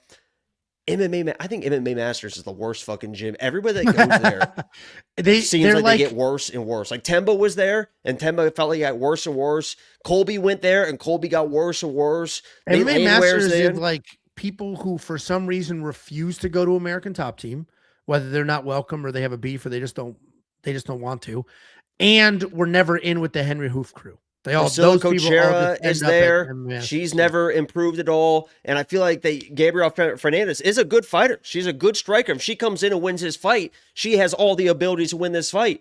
But MMA Masters, every time I watch them with a fight, it's like they overthink everything. They overcomplicate everything. They come in these bullshit fucking game plans. I saw her on Instagram like a few weeks ago. She's in there in the gym doing they're teaching capoeira and shit. It's like, what the fuck what are we doing, man? What the fuck are we doing? So this is Bang Tao versus fucking MMA Masters. And in a fight where I think both these girls are pretty equally skilled, Gabriella's going to have like a power advantage and maybe like a strike advantage. And she hasn't had this long layoff. But all things equal, I'm taking Bang Tao and the Hickman brothers to prepare their fighters a little bit better than MMA Masters. And that's how simple life can be sometimes. Give me King Casey to get it fucking done. And I think she can get it done late submission. I think with those Hickman brothers, you're going to see some offensive wrestling with Casey, and I think she's going to be excelling at it. She does wrestle, and she wrestles quite a bit. So that was what had me worried about this pick, is she going to wrestle? And you can see Casey's the underdog, but the community, the community's picking her. Why she flip into a favorite, probably. Yeah, basically two-thirds of the community have picked Casey to win this fight. Probably a close fight, though. Probably a close fight. Gabriella, hey, what's that song? Nah. Gabriella, is it no Gabriella? Keep singing it. You'll figure it out. Gabriella, Gabriella, not now, no. Who, Gabriella? No. You, Gabriella? No. Come on, it's there. Cat bar. Gabriella. Gabriella, nah. What is the beginning of the before Gabriella? I don't know what the fuck you're talking about, dude. You've never heard that song? I don't know I have no idea what the fuck you're talking about. I was just trying to help you. I don't know. Oh, it's a very popular song right now. Yeah, see, this guy's daughter loves that song. What's the song? I don't have fucking kids. Why would the fuck would I know that song? It's on the radio. It's a popular song. Who listens to the fucking radio? Who listens to the radio? Nobody. Nobody listens to the fucking radio. It's Apple Play, and you have your own fucking music, your own playlist, your own fucking Spotify. So you've been listening. You've never heard a new song. You've heard the same if song. It comes across Pandora, because I see it on YouTube or something goes viral on YouTube. That's what I thought. Well, the Gabriella song is going viral. Hey, Gabriella. I picked Gabriella.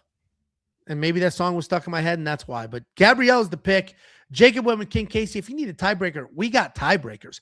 Go to WeWantPicks.com. You got me, Artem, Bet Sam, and Kunith making picks. And then we have a robot, an artificial intelligence, picking at 73% accuracy. Unlock all of it, every pick, every bet, every tool, by the way, everything.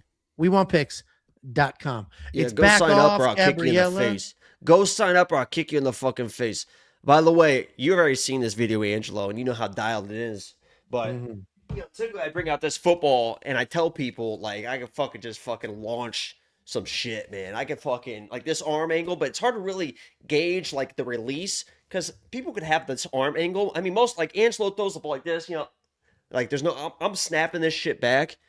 But it's in a video like this where you see my release that really proves it. I was out there. You've already seen this video. You better be careful. But I mean, look at the flick of the wrist, following through. I mean, whap, just fucking smoking that thing. Just a little step in, whap, just right on target, right bounce back, step back, whap. Maybe a little 3-step drop here, possible. A little boom, boom, snap, whap. Just fucking step back, snap, boom, whap, boom, snap, boom. We could have used some help. We lost our 3rd softball game. I'm throwing football 60 yards. The first 2 teams you lost to, the first team was unbelievable. They shouldn't be in our league. The second team, the pitcher had a perfect backspin. We couldn't really do anything. The team we just lost to, we could have beaten, and we were rallying. What the fuck are you talking about?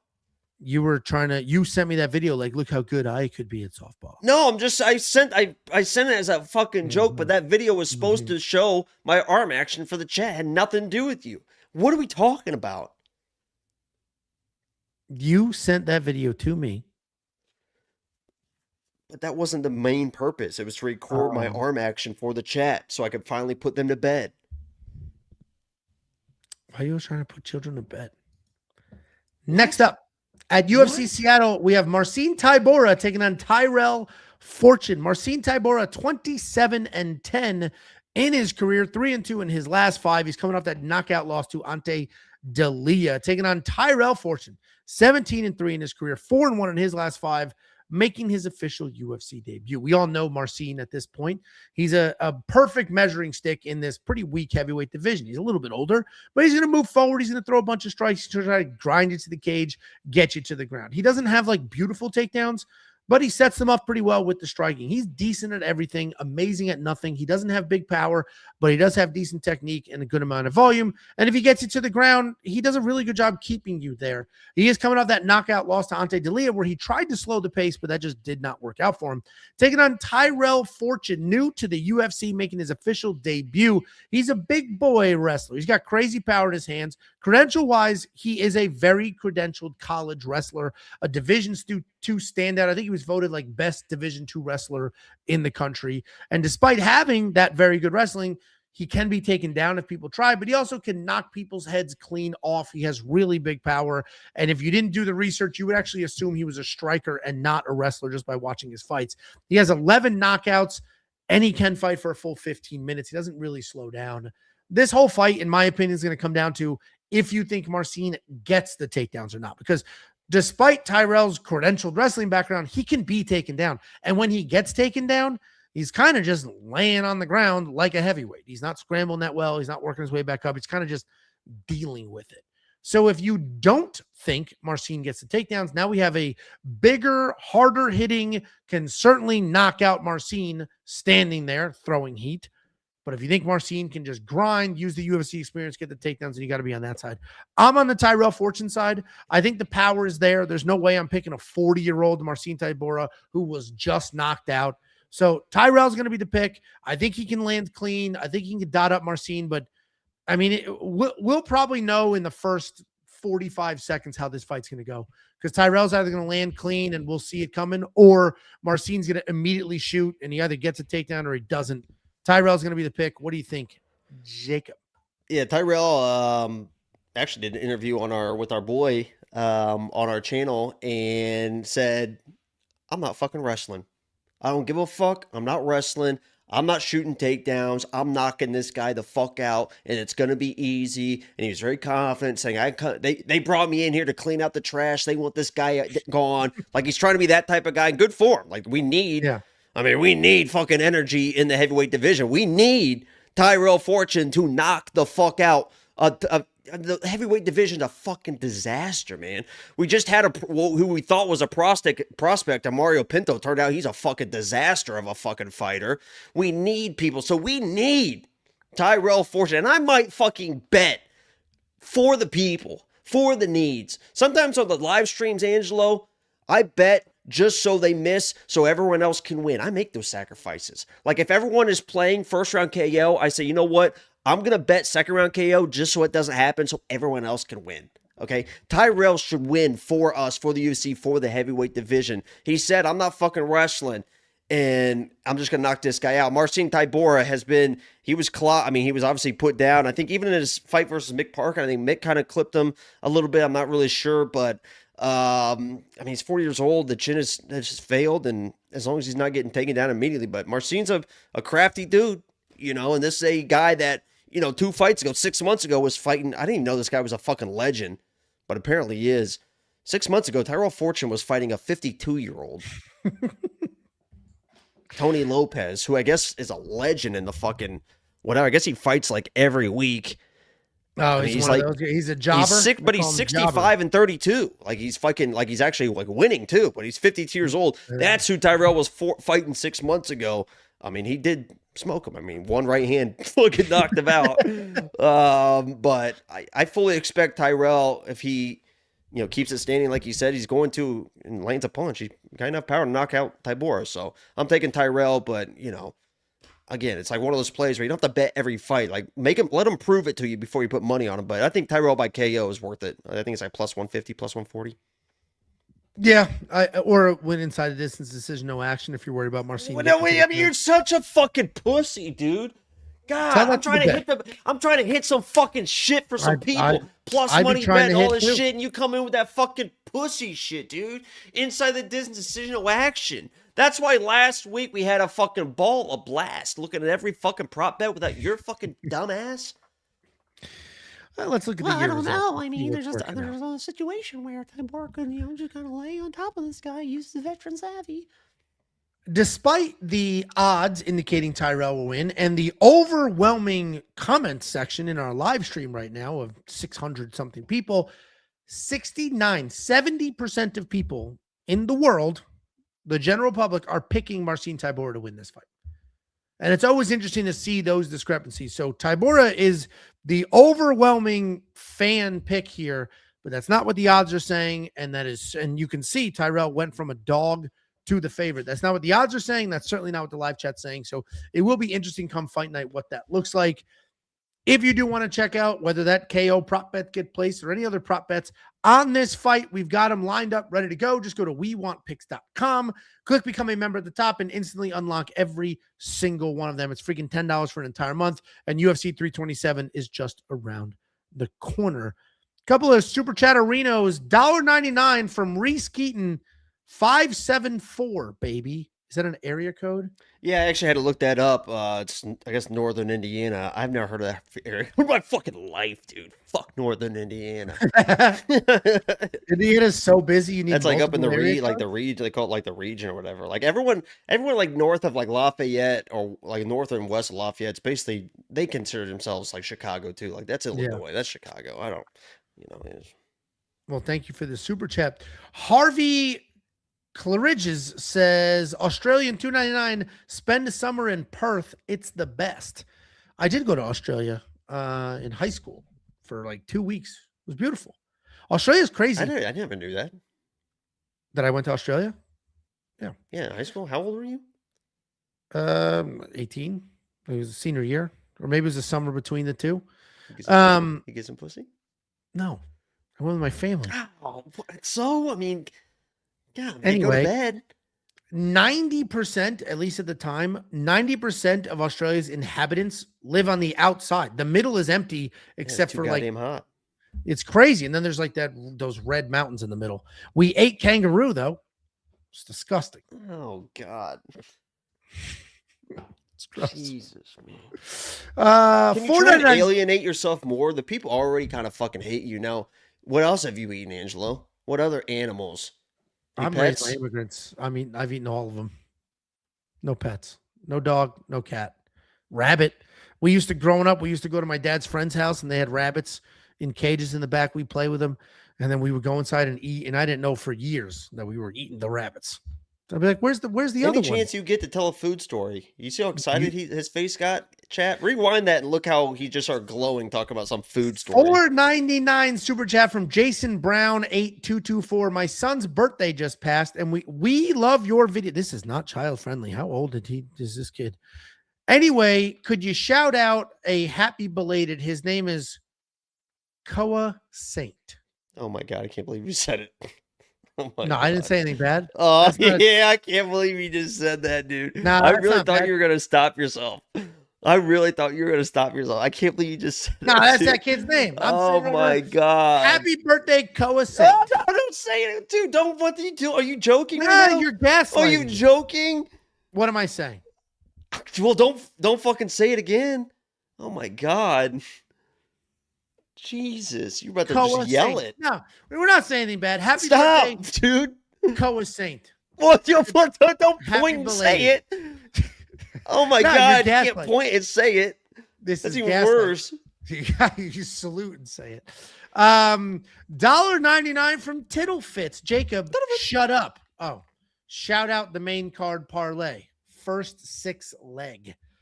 So if you don't know, during Jacob's live stream last week, he mentioned earlier in this card, the chat picked a 6 leg main card parlay and it hit. What were the odds? Do you remember? Well, I said it was 90 to win like $1,400, so about $1,500. Oh, it's probably $1,500 or something like that. Okay. Reese Keaton again, $1.99. Wondering what was wrong with Jacob. Now I know. Because I'm not from fucking Northern Indiana. There's a lot. There's a lot going on there. What? Quite a bit. What do you think Jacob, is wrong with me? Undiagnosed. There's a lot. There's the disorders. There's quite a few disorders. Can you start naming a few? I would be interested. What's the? No, I'm not. I'm not going to go down this path. This is a stat. I actually looked it up while we were talking. Jay Lil's wins says 90% of debuting fighters lose. That's not true. Yeah, there's no. Do you know what the stat is? I have the official. Probably like 50-50. No. It is a side has been probably. I mean, debuts. Yeah, it's probably like 65-35, something like that. Correct. That they win. Yeah. Debuting. No, lose. No, Debuting fighters only win 30.5. Oh yeah, because you gotta imagine too. A lot of them are short notice fucking throw-ins. You know, like fucking like, here you go. Yeah. You And know, I don't know Chris if that Mutino, stat- like, you know. That stat must include contender series because that's technically a meaning That means in the UFC. That's a your debut in the UFC if you're coming off the contender series.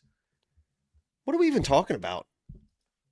It was pretty clear what we were talking about. I said what we were talking about. Why are we not breaking down fights? I'm starving, dude. Aren't you? You got to be starving. You haven't had anything. It's been over an hour. I ate. Next up at UFC Seattle, we got Chase Hooper taking on Lance Gibson Jr. Chase Hooper, 16-4 in his career, 4-1 in his last 5. He's coming off that loss to Alexander Hernandez where he was knocked out on the feet. Taking on Lance Gibson Jr., 9-2 in his career, 3-2 in his last 5. He's coming off that short notice UFC debut loss. Chase Hooper, we all know at this point, he's a jiu-jitsu guy. I'm not going to say jiu-jitsu nerd. I would have called him that a few years ago, but in the last couple of years, he has stepped up his takedowns. His striking's getting a little better. Is it all there yet? Not quite, but he's starting to like literally fill out as a person, turning into a man right before our eyes, shooting some actual takedowns and engaging in the striking. He's not quite this natural athlete who can just come forward and make stuff happen, but he certainly does have high fight IQ, very dangerous on the ground, and we've seen pretty successful at that level. He's taking on Lance Gibson. He's also 5'3.5".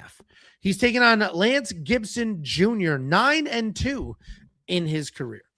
So 11 fights in his career, but still pretty early. He's a legacy fighter, meaning his father fought in the UFC, and now he's going to as well. His father being a UFC fighter is pretty important because similar to other fighters we've broken down in the same category, he has been training since he was a small child, and you can see that composure. He's a good wrestler. He's got good striking. He's got good grappling. He can do all the things. Sometimes he doesn't let his hands fully go. He'll lull you into kind of a back and forth striking match and then shoot some takedowns. But the reality is he's pretty good. He can make stuff happen anywhere in any fight. He did just lose to King Green in a short notice UFC debut. But in that short notice UFC debut that he lost, we saw he let his hands go a little bit. We saw him actually work and try to make something happen. It was a split decision on the scorecards, but by no means should that have been. It was very clearly a King win. And we have an interesting situation here where the overwhelming 93% of people are picking Chase Hooper. There's only one fight on this card where more people are confident in the pick. That is a ton of people. And I get it. Chase Hooper should win. I'm going to pick Chase Hooper. But if you look at his record, he has not beaten somebody anywhere near his own age in many years. He's not going to be the better striker. He's probably not the better actual wrestler. So we're really just relying on experience and BJJ. And that might be enough because even though Lance is probably the better striker, he doesn't let his hands go. He doesn't just let it fly. He's a little too tentative. And I understand that Lance lost to King Green on the scorecards on a short notice UFC debut, but that loss has aged pretty well. I'm going to pick Chase because I do think the experience can matter. I think they can get him over the edge, making this walk yet again in this environment. Like, I'm going to pick Chase Hooper. I'm probably staying away from this, and I am shocked 93% of people are all in on Hooper and just completely believe in him here. What do you think, Jacob? I can't believe it's like Groundhog Day with these people, and not our chat and not our community, because obviously they're the sharpest of them all. There's no doubt about that. That proves that. And when they vote from the main card parlay and they've hit it like 5 times now on their own, our community is sharp. That's why I'm not seeing a lot of like Chase Hooper as a lock, Chase Hooper easiest one ever, because that shit to me is so fucking insane. How are you rationalizing that? That Lance Gibson came in and didn't really land punches on King Green? You stupid bitch. Nobody fucking lands shots clean on King Green. Like, he makes everybody look fucking stupid. And he came in on 4 days' notice. Remember, Lance Gibson Jr., he's a wrestler. He's a grappler. That's what he does. He's not really a striker, but he has decent striking. He's going to have way better striking and way more powerful than Chase Hooper. If you watch some of the combinations he threw against King Green, he fucking whiffed on him. Sure. But they're nice and tight, and they look a whole lot better than whatever the hell Chase Hooper is doing, especially defensively. Because King Green didn't really light him up the way he has in past opponents, like a Zell Huber and stuff like that. And Lance was able to get, a takedown and stuff on him. But this is going to come down to, is Lance going to be able to withstand the takedowns or not? Because Chase Hooper's takedowns are getting a little bit better and better. Right? He is filling into that man body. He's no longer just a boy. Is he going to be able to get those takedowns? And if Lance Gibson comes in with a wrestling, grappling game plan, cut him. What the fuck are you doing? Why the fuck would you ever initiate any sort of wrestling or grappling with Chase Hooper? You're going to get out scrambled. If Lance Gibson Jr. shoots a fucking takedown at all in this fight, I'm giving up with the sport. I'm done with it. I can't do it. Be careful because he will probably shoot a takedown. What the fuck are you doing? Unless he's like hurt or something first. But just strike. You're the better striker. This guy, Chase Hooper, wants to be a striker. He's improving his striking. He's going to try and show his striking. Punch him in the face. Just punch him in the fucking face. Nice little combination. 1-2 down the pipe. No, the left hand over the top. Fucking just strike with this guy and knock him out, man. I'm taking Lance Gibson Jr. to do just that. He should be good enough in the defensive wrestling to withstand the kind of okay takedowns of Chase. And on the feet, I think he can light this kid up. So I hope they bring in the right game plan. But, I'm taking Lance Gibson. I think him by KO is an interesting bet. Yeah, I mean, I can't believe people are trusting Chase. I definitely don't have a bet on Chase. And like I said, I was surprised when I saw 93% of people on Tapology picking. But there's got to be, is there a bigger difference in opponents than going from King Green to Chase Hooper? That's one of the most insane swings of like fighting style you might ever see. Yeah. I mean, yeah. Roy Jones Jr.-esque counter striker who's hard to hit versus jiu-jitsu guy. Very jiu-jitsu-y jiu-jitsu guy. So I get you. I'm going to stay on the Chase side because I do think the experience will be the difference. And my only issue with Lance is he doesn't let his hands go. They're there. He doesn't fully commit, but against King Green, like he knew he had a speed disadvantage. It was a 4-day notice and all that type of stuff. Like if you throw in King Green, he's going to slip and rip. He realized that early after he threw some combinations. Oh, fuck. Like I can't strike with this guy. Like, oh shit. So he was hesitant against King Green, but The second he lands a 1-2 on Chase and Chase's head, fucking his curly hair starts flapping around, he's gonna be like, "Fuck yeah!" It's gonna be an interesting fight because Lance also doesn't get frustrated. He's been doing this for a very long time, even though he has 11 professional fights. He's been around it. Yeah, and his corners got experience. It's like the Elijah Smith situation too. It's like exactly corners make a difference. Like they have Elijah Smith always has a great game plan, well coached, doesn't panic in situations. You know, you could see he's got a great demeanor to him. And Lance is kind of the same thing. Like, he like you said, he never really got frustrated in the King Green fight. He was just a little bit out. He was getting outboxed. Yeah. No, it makes sense. Listen, I'm going to stay on the Hooper side. I fully get being on the Lance Gibson side. And if you need a tiebreaker, you want a little help with this fight, we have everything you could ever need. We have an artificial intelligence that's picking fights based solely off of historical data. Has no idea what the odds are. We don't give it that information. It uses biometrics, historical data, previous matchups. It uses significant strike numbers and takedown numbers and all that crap to go ahead and predict these fights. We also have other human cappers. We have a full suite of tools. We have everything you could ever want or need to help you find your spots, and it's been working. We have over, $300,000 in DraftKings fantasy tickets this year, 2026. We're up huge as a collective. I'm up really well. Bet Sam is up an astonishing 23 units on the year. It's a good year for the boys. Check it all out. WeWantPicks.com. It's freaking $10. If you love it, keep it. If you hate it, cancel. WeWantPicks.com. Click become a member at the top. Next up, in the featured prelim of the evening, we have Ignacio Bahamondes taking on Tofiq Musayev. Ignacio Bahamondes, 17-6 in his career, 3-2 in his last 5. He is coming off the decision loss to Rafael Fizayev, taking on Tofiq Musayev, 22-6 in his career, 3-2 in his last 5. He's coming off that submission loss to Motobek Orolbai. The reality is, I'm not quite in the Chase Hooper breakdown here where I was like, I don't know. But this fight's going to be a little bit different than a lot of people think. And it's not because people are overestimating Ignacio. I think people are underestimating Tofiq. Oh, you're so stupid, dude.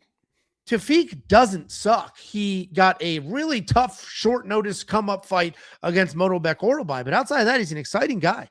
He's a welcomed addition to this weight class, assuming he can actually put it together. He's an aggressive striker. He lets his hands go. He's got all that beard and no mustache, which means if he wants to wrestle, he can wrestle a little bit.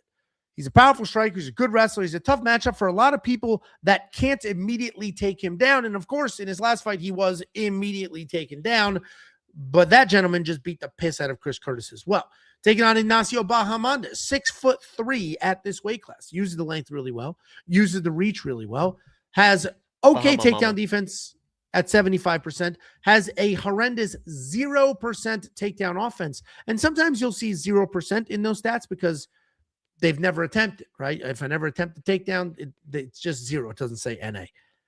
The reality is he has attempted takedowns. He's just not getting them. And in his last fight, he was getting taken down. Good entries for He just couldn't finish. He does his legs got stop. really good takedown defense. Those are good entries, though. The problem is you would have liked them too. The problem is he's literally too tall. He's too tall for this weight class to be shooting takedowns and really getting his hips under people's hips. He did it again. And running he did it against it. Fizzy. Fizzy's a short, stocky guy. Those entries were really good. But he didn't get the takedowns. Double. I understand that because Fizzy's fucking got really good fucking takedown defense. Dumb shit. The fuck you talking about? It's a two-way game. You fucking idiot. The hell if you talking about? Bahamondes got his hips it was a good shot. He knows what he's doing. He level changed like you should. He just got... Pull it up on your phone. I'll show you what he did wrong. Fucking Muppet ass clown. Motobek ran through Tofiq. So a lot of people are 1 + 1 = 2. But Motobek also ran through Chris Curtis. And Ignacio is, of course, a very good striker, the better striker. He's got good range management. He can kick you in the face from a half a mile away. Ignacio's going to be the pick for those reasons. But Ignacio can be taken down. Ignacio can end up playing a weird jiu-jitsu game. And if Tofiq Musayev comes in here just desperate to get a win and does lean on a grapple-heavy game plan, things could get weird here. I'm going to pick Ignacio. 92% of people picking him. I actually understand how you're getting there because Ignacio doesn't suck. And his only real, he's a very good striker. He's a very good grappler. Takedown defense is pretty good. His only real gap in MMA is the fact that he can't take somebody down if he needs to. I don't think he's going to need to shoot offensively here. I'm not concerned about that. Ignacio is going to be the pick, but I hate that people are just assuming, oh, Tofiq sucks. He sucks, because I really don't think Tofiq sucks. What do you think, Jacob? I don't think Tofiq sucks. He's definitely got good striking, good fast striking. And if Ignacio just kind of hangs out in the pocket with him and kind of brawls out, Tofiq's going to be live for the fight. But good news for Nacho. Ignacio Bahamondes, Bahamama is he didn't really play that game. Like he likes that kicking range. He's in and out. He uses length pretty well. And the Fiziev fight, like the Fizzy fight is what it is. Like Fizzy's just he's just a better fighter at this point. Like, it was a big step up in competition. He did all right. Like, I thought he had some decent takedown attempts, and he was frustrating Fizzy enough to where Fizzy went to the wrestling and kind of solidify rounds in the second and third just to kind of make sure, because they were playing like a high-level chess game. Like, Ignacio was switching stance, and then Fizzy would switch stance. They wanted the open stance, so there was a lot of, like, back and forth and not doing anything. But, basically, Ignacio Bahamondes is who Zellhuber thinks he is, and who we thought Zellhuber was going to be. This is the guy right here. Finishing abilities anywhere, but is willing to brawl, and it isn't one-dimensional. Like, he was getting outstruck by Fizzy. He understood it. Good corner. Like, I know people like hate Bilal and stuff like that, but Bilal's got a good fucking knowledge of the game, has good game plans for Nacho, for the kid, and good in-fight cornering as well. Like, the adjustments they tried to make for Fiziev were good adjustments. Like, let's try and level change. Let's try and, we're not going to just stick with fucking throwing a head kick like fucking Zellhuber. So, good corner, good kick, talented everywhere. So he should be, I think he's just better in this fight. Like, Tofiq's going to be live. People are going to be live in fights, but you can't really bet. Like, if you're scared to bet on somebody because you're afraid they're going to get knocked out, like, you shouldn't be betting at all. Like, that's going to be a chance for pretty much any type of fight. So, I like Ignacio, and I think he might actually bring in some offensive wrestling in this one. I think he can be the better grappler, but, he's a good striker as well. Good kicks, good range, and I like Nacho a lot. Yeah, I get it. I think he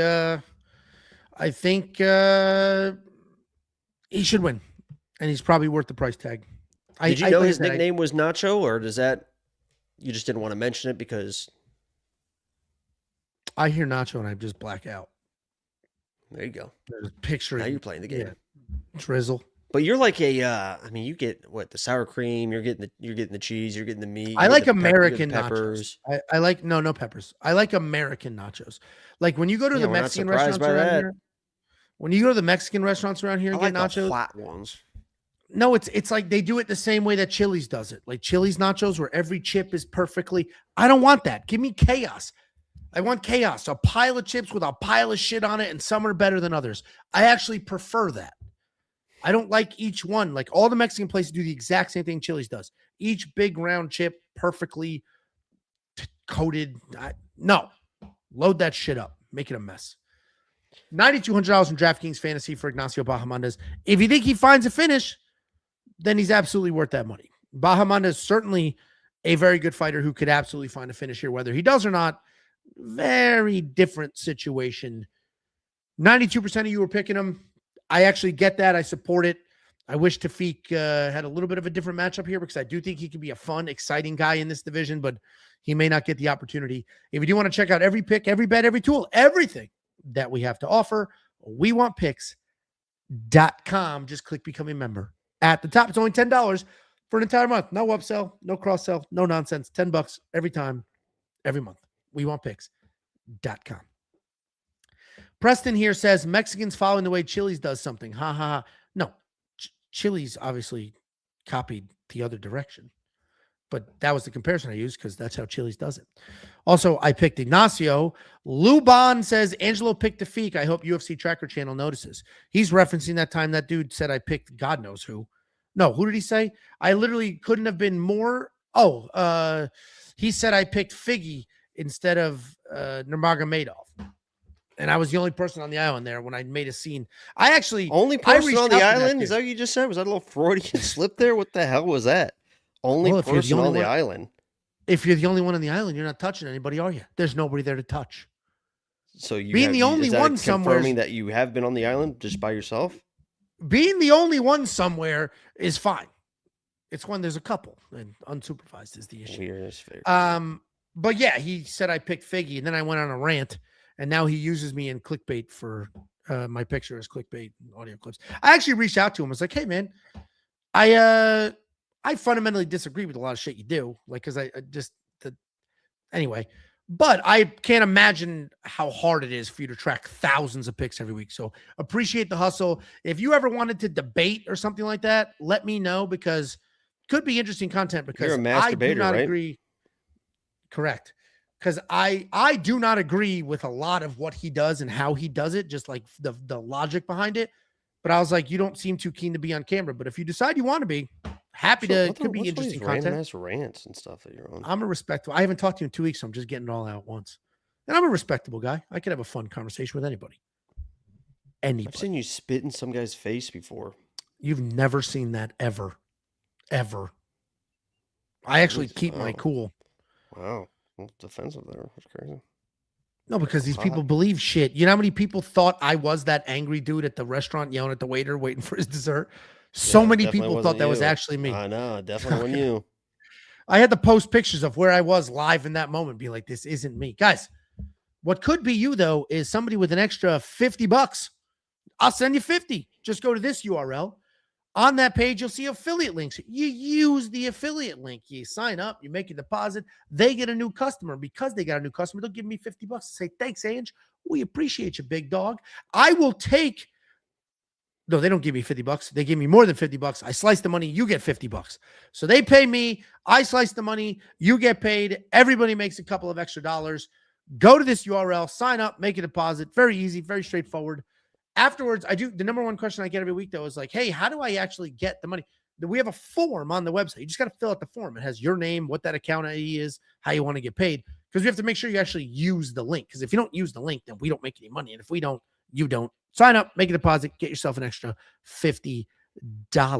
After that, check out Premium. This is the 4th iteration of Premium. If you're new here, we have been doing this for a few years, and we just continue to add and improve and add. And we have never, ever, once, ever touched or raised the price, and we don't plan on doing it.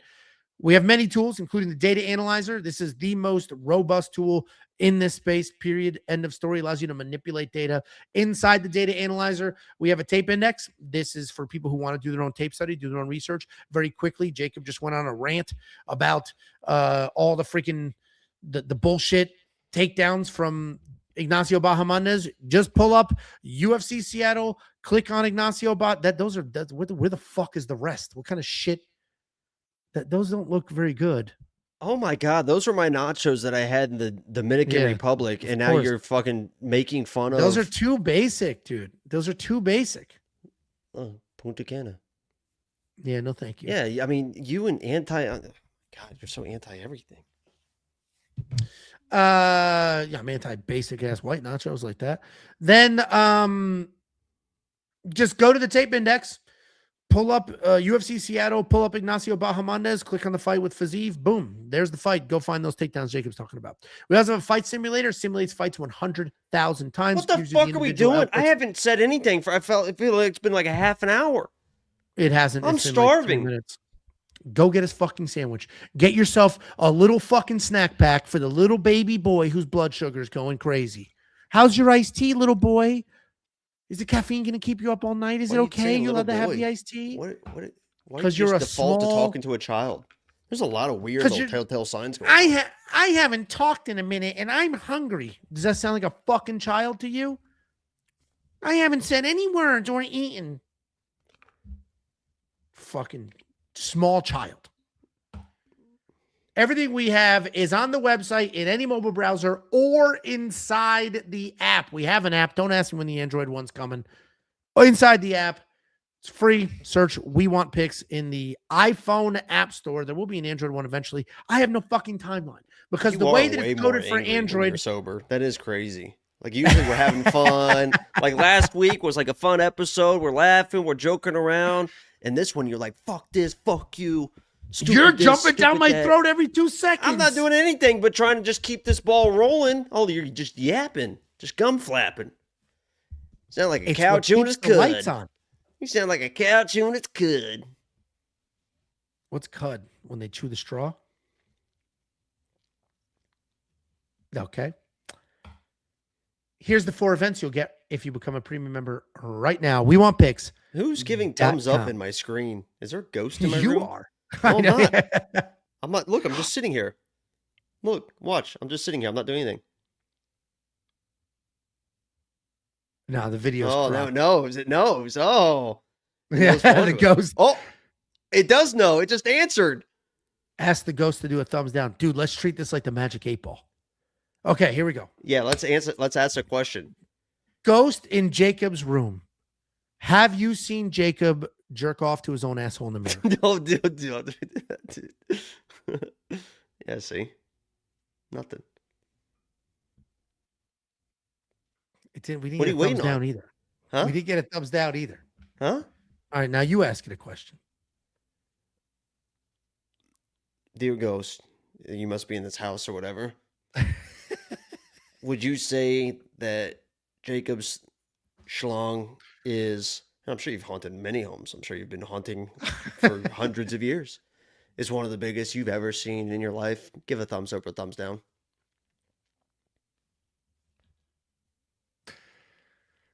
Yeah. Okay. Whoa! Yeah, there it goes. There it goes. All right. Move on. Opening up the UFC Seattle main card, we have Terrance McKinney taking on Kyle Nelson. I'm going to, there's a lot of things I want to say, and I'm not going to say them. Not about Terrance. Terrance McKinney, 17-8. It is, well, because I knew exactly where people were going to go. 17-8 in his career, 3-2 in his last 5. He is coming off that finish loss to Chris Duncan. Taking on Kyle Nelson, 17-6 in his career, 4-1 in his last 5. Coming off that win over Matt Frivola. Terrance McKinney is one of the say something right now, but I'm not going to say it. I'll text not about Terrance, though. It's funny but offensive towards Kyle, and I don't want to put that out in the world. I bet it is. And I don't want to put that out in the world because Does it's it not. end in an A or an R? No, that's not what it is. It's about Kyle, but I don't want to put it out in the world because it's like, sure. hey, you can't just say that. Sure. Kyle looks like what Drew Dober was struggling with during his fight week. What everybody was accusing him of being because of how he performs in certain fights and certain matchups. This is what that person would look like. Like American History X. Yeah, like the sheets are in the dryer right now. And that's how they actively wash those? I don't think they actively wash How those. are they so clean? But they're not. I mean, they're like for, I guess maybe because you're riding around, it's dusty and stuff like that. But I bet there's not a lot of washing with those sheets because it's not like they're just wearing those. Like it's like a coat. You don't wash coats. My neck of the woods didn't have those people. That seems like an Indiana thing. I think actually the clan started in Martinsville. Is that where it's headquartered? I think it started in Martinsville, Indiana. I went to high school 15 minutes from Martinsville, Indiana. Yikes. Well, we got Terrance McKinney. But I love black people. Pound for pound, talented dudes in this weight class. He's fast. He's strong. He's got good striking. He's got good jiu-jitsu. He's got very good wrestling. He has everything you could ever want while making a fighter, except a chin, and the cardio is just okay. He certainly fades as fights go on. But Terrance McKinney is unbelievably talented, unbelievably dangerous, and has never once ever seen a scorecard despite being in 25 different fist fights. He's taking on Kyle Nelson. Kyle Nelson's a pretty tough dude. Solid striker, very real power in his hands. He has solid takedown defense, does a good job using his opponent's shots to kind of create a scramble, stay upright. He did just beat Matt Frivola, and that was the weirdo fight. They traded takedowns in that fight. There was a knockdown in that fight. And that's the fight, if you remember, that the ref basically stopped and then unstopped it and then pretended there was never a stoppage and just continued. It was a very bizarre circumstance in that fight. And this is like every other Terrance McKinney breakdown. It's like, hey, Terrance McKinney's definitely the better fighter. Will he last? Will he get hit? What's going to happen here? In the first minute and a half of this fight, Terrance McKinney is going to look like an absolute stud. I am picking Terrance McKinney here. I actually bet on Terrance McKinney, which I don't typically recommend with him as a favorite because he can be unreliable at times. But I'm picking Terrance McKinney because he's just literally the better fighter everywhere. Like, Kyle's more durable. Outside of that, Kyle's not the better striker. He doesn't hit harder. He's not faster. He's not the better wrestler. Like, Terrance is literally better everywhere. And he's basically, I think he's from Spokane. So he's basically fighting at home, if you will. Did you say Spokane? What the fuck was that? Spokane, Washington. Spokane, like C-A-N? Yeah, what the fuck? I thought it was Spokane. It's spelled Spokane. Nah. Anyway, he what the hell was I saying, damn it? I think this is a big moment for him where it's like, I'm fighting basically at home at this level on this stage. And I'm going to make a statement here because a lot of people who didn't believe in me, he had a tough past. He's overcome it all. I believe in his skills, and I believe in the fact that fighting at home, a little extra motivation here in a big arena. I'm happy for him. I think he absolutely gets it done. And I bet on him. I put a half a unit on him at -141. What do you think, Jacob? I'm going to be one of the only people that's going to be honest with the people, as I typically am, as I break down fights. And that's a good tell for if the person you're watching, the capper you're watching, is full of shit or not. If there's a capper out there that is very confident in how this fight is going to go, they're fucking bullshitting. If there's a capper out there that's very like, this is what's going to happen in this fight, they're fucking bullshitting. Nobody knows what the fuck is going to happen in a Terrance McKinney fight. Typically, you kind of know, you have an idea, and you can make it.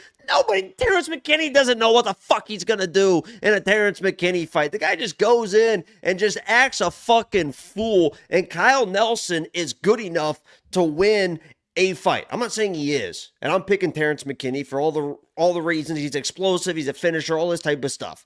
But don't act like anybody knows what the fuck is going to happen. Kyle Nelson against Steve Garcia, that was the most, I can't believe, if that fight doesn't end in a no contest, I don't know what the fuck should ever end in a no contest, because that guy had a goiter sticking out the back of his fucking skull from the elbow that Steve Garcia basically knocked him out with, and it's like, guys, that's a fucking illegal strike.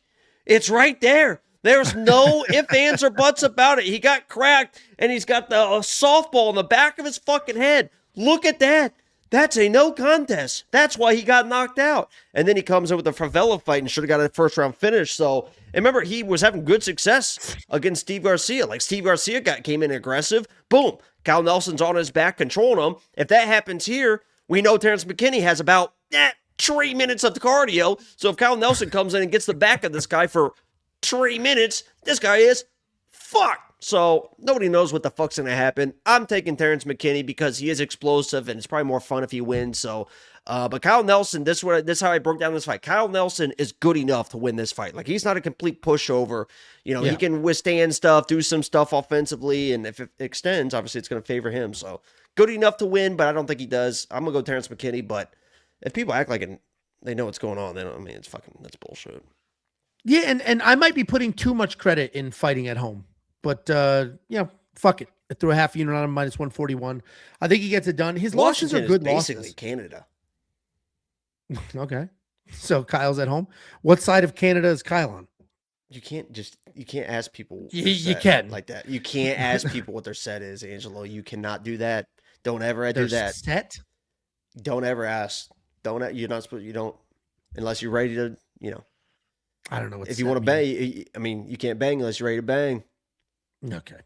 We're both on the Terrance McKinney side. I seem to be a little more confident than Jacob is, but 78% of the community has picked that side. 22% of people have picked Kyle Nelson here. So they're probably looking for a reason to brag if they get this one right, because there's not a ton of them. I agree with Jacob. This fight is going to be chaotic. Nobody knows what's going to happen, but ultimately, I personally just went with the more talented, dangerous guy and hoping for the best that this gets out of there pretty early. If you do want to check out all the bets we have, I've already got one on this. There are other bets on the way and other cappers placing bets. Go to wewantpicks.com. Click become a member at the top. It's only $10 for an entire month's worth of access. You mentioned here's a 30-second story. I promise. Oh, here we go. Yeah, see, I said don't be weird about it. I tried to get ahead of it. You mentioned the knot in the back of his head. I was just talking to my brother before. He coaches his son's soccer, and they were in some big tournament. He's like, we didn't get any calls from the ref. I'm like, what do you mean? And he was like, we did a corner kicked the ball as hard as we could. It slammed off another kid's face, and it went out of bounds, and they gave them the ball. I was like, why? He was like, I don't know. And I started screaming, and the ref comes over. He goes, hey, if you don't calm down, you're out of here. And then my brother's like, all right, then let's talk about it calmly. How is that out on us? It bounced off that kid's head. And the ref's like, no, he didn't. And my brother's like, then why do you think he's laying on the ground crying, holding his head? And the ref's like, well, I didn't see it. And he's like, so ask him. The ball flew off that kid's face. That's why he's on the ground crying. And the ref refused to go over there and ask the kid or the coach or anybody else. Isn't that kind of ridiculous? I didn't see it, so it didn't happen. It's out on you then. Isn't that kind of nuts? Kind of nuts to me. $1.99 from Luke Fernandes. Terrance by absolute destruction in 40 seconds. Let's hope for my bet that is the case. Thank you, Luke. Helio McClaudio. Hello, I'm Claudio. $2 super chat. I want to be like you when I grow up, Angelo. No joke. My man. All right. Step 1, start eating. And don't stop. And you need to tell yourself, eat your skin and the bones. That's how I grew up. That's how I got this. Eat. Just keep eating. That's the first step. Second step, because you're getting fat, you need to develop a real personality. So get funny. Step 3, because you're now large and fat and you're a little funny but soft, you need to learn some combat sports. Start wrestling. From there, do all the other ones. And then you're big and you're strong, and some people love you, some people hate you, but that's the internet. Couple easy steps. Next up, at UFC Seattle, we have Mansour Abdul Malik taking on Yorzi Belagori.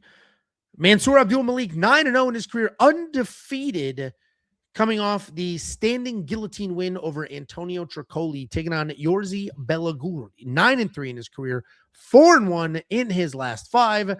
He is coming off that TKO win over Azamat Bakoyev, which did bust the safety parlay at the time. Mansour Abdul Malik, a tremendous prospect. This dude is a very good Division I wrestler. He comes forward, he throws bombs, and then he wrestles. His takedowns are big. They're clean. The striking is very powerful. He does a really good job when he's shooting takedowns, lifting, bringing you back down with good control. He's got great elbows from top. He did just very quickly submit Antonio Tricoli. He's taking on Yorzi Belaguri. This dude, he's basically Alex Pereira, but not quite Alex Pereira. He's very tall. He's a former kickboxer. He's in Glover's gym in Connecticut. The dude is 6'5" at middleweight. He's got great kicks. He utilizes power, utilizes range, as long as he's not worried about the takedowns. Then he lets his hands fly. Overall, very dangerous guy. Does a really good job using that length. He did just beat Azamat Bakoyev. This is a fight I went back and forth on 100 times over, because if I did not see the Azamat Bakoyev fight, I would be all over Mansour Abdul Malik. He's somebody I've picked, and I think I've put him in the safety parlay in every fight he's ever been in. Mansour Abdul Malik is good. He's very good. He's got power in his hands, and he can wrestle. The problem is I just watched Yorzi beat a powerful wrestler. I just watched it, and he finished him. And it was a safety parlay, and it sucked to watch that. I also watched Mansour Abdul Malik go to a draw with Cody Brundage. I also watched Mansour Abdul Malik get dropped by Nick Klein.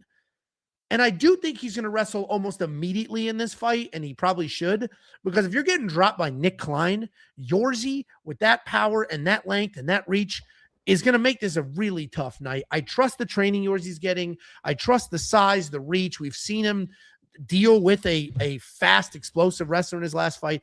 I'm going to pick Yorzi here. I don't have the nuts to bet on it, because Mansour could just literally be the D1 wrestler and get this done, but he hasn't been that guy. He wasn't that guy against Nick Klein where he barely squeaked out the win after getting dropped. Wasn't that guy against Cody Brundage where he ended up in a draw because he was 1-1 going to the third round. Then there was the headbutt situation. He did squeeze Tricoli's neck, but okay, it's Tricoli. So, I'm going to pick Yorzi here. And if Mansour runs through him, he should. That's probably what should happen. But I'm on Yorzi's side. What do you think, Jacob?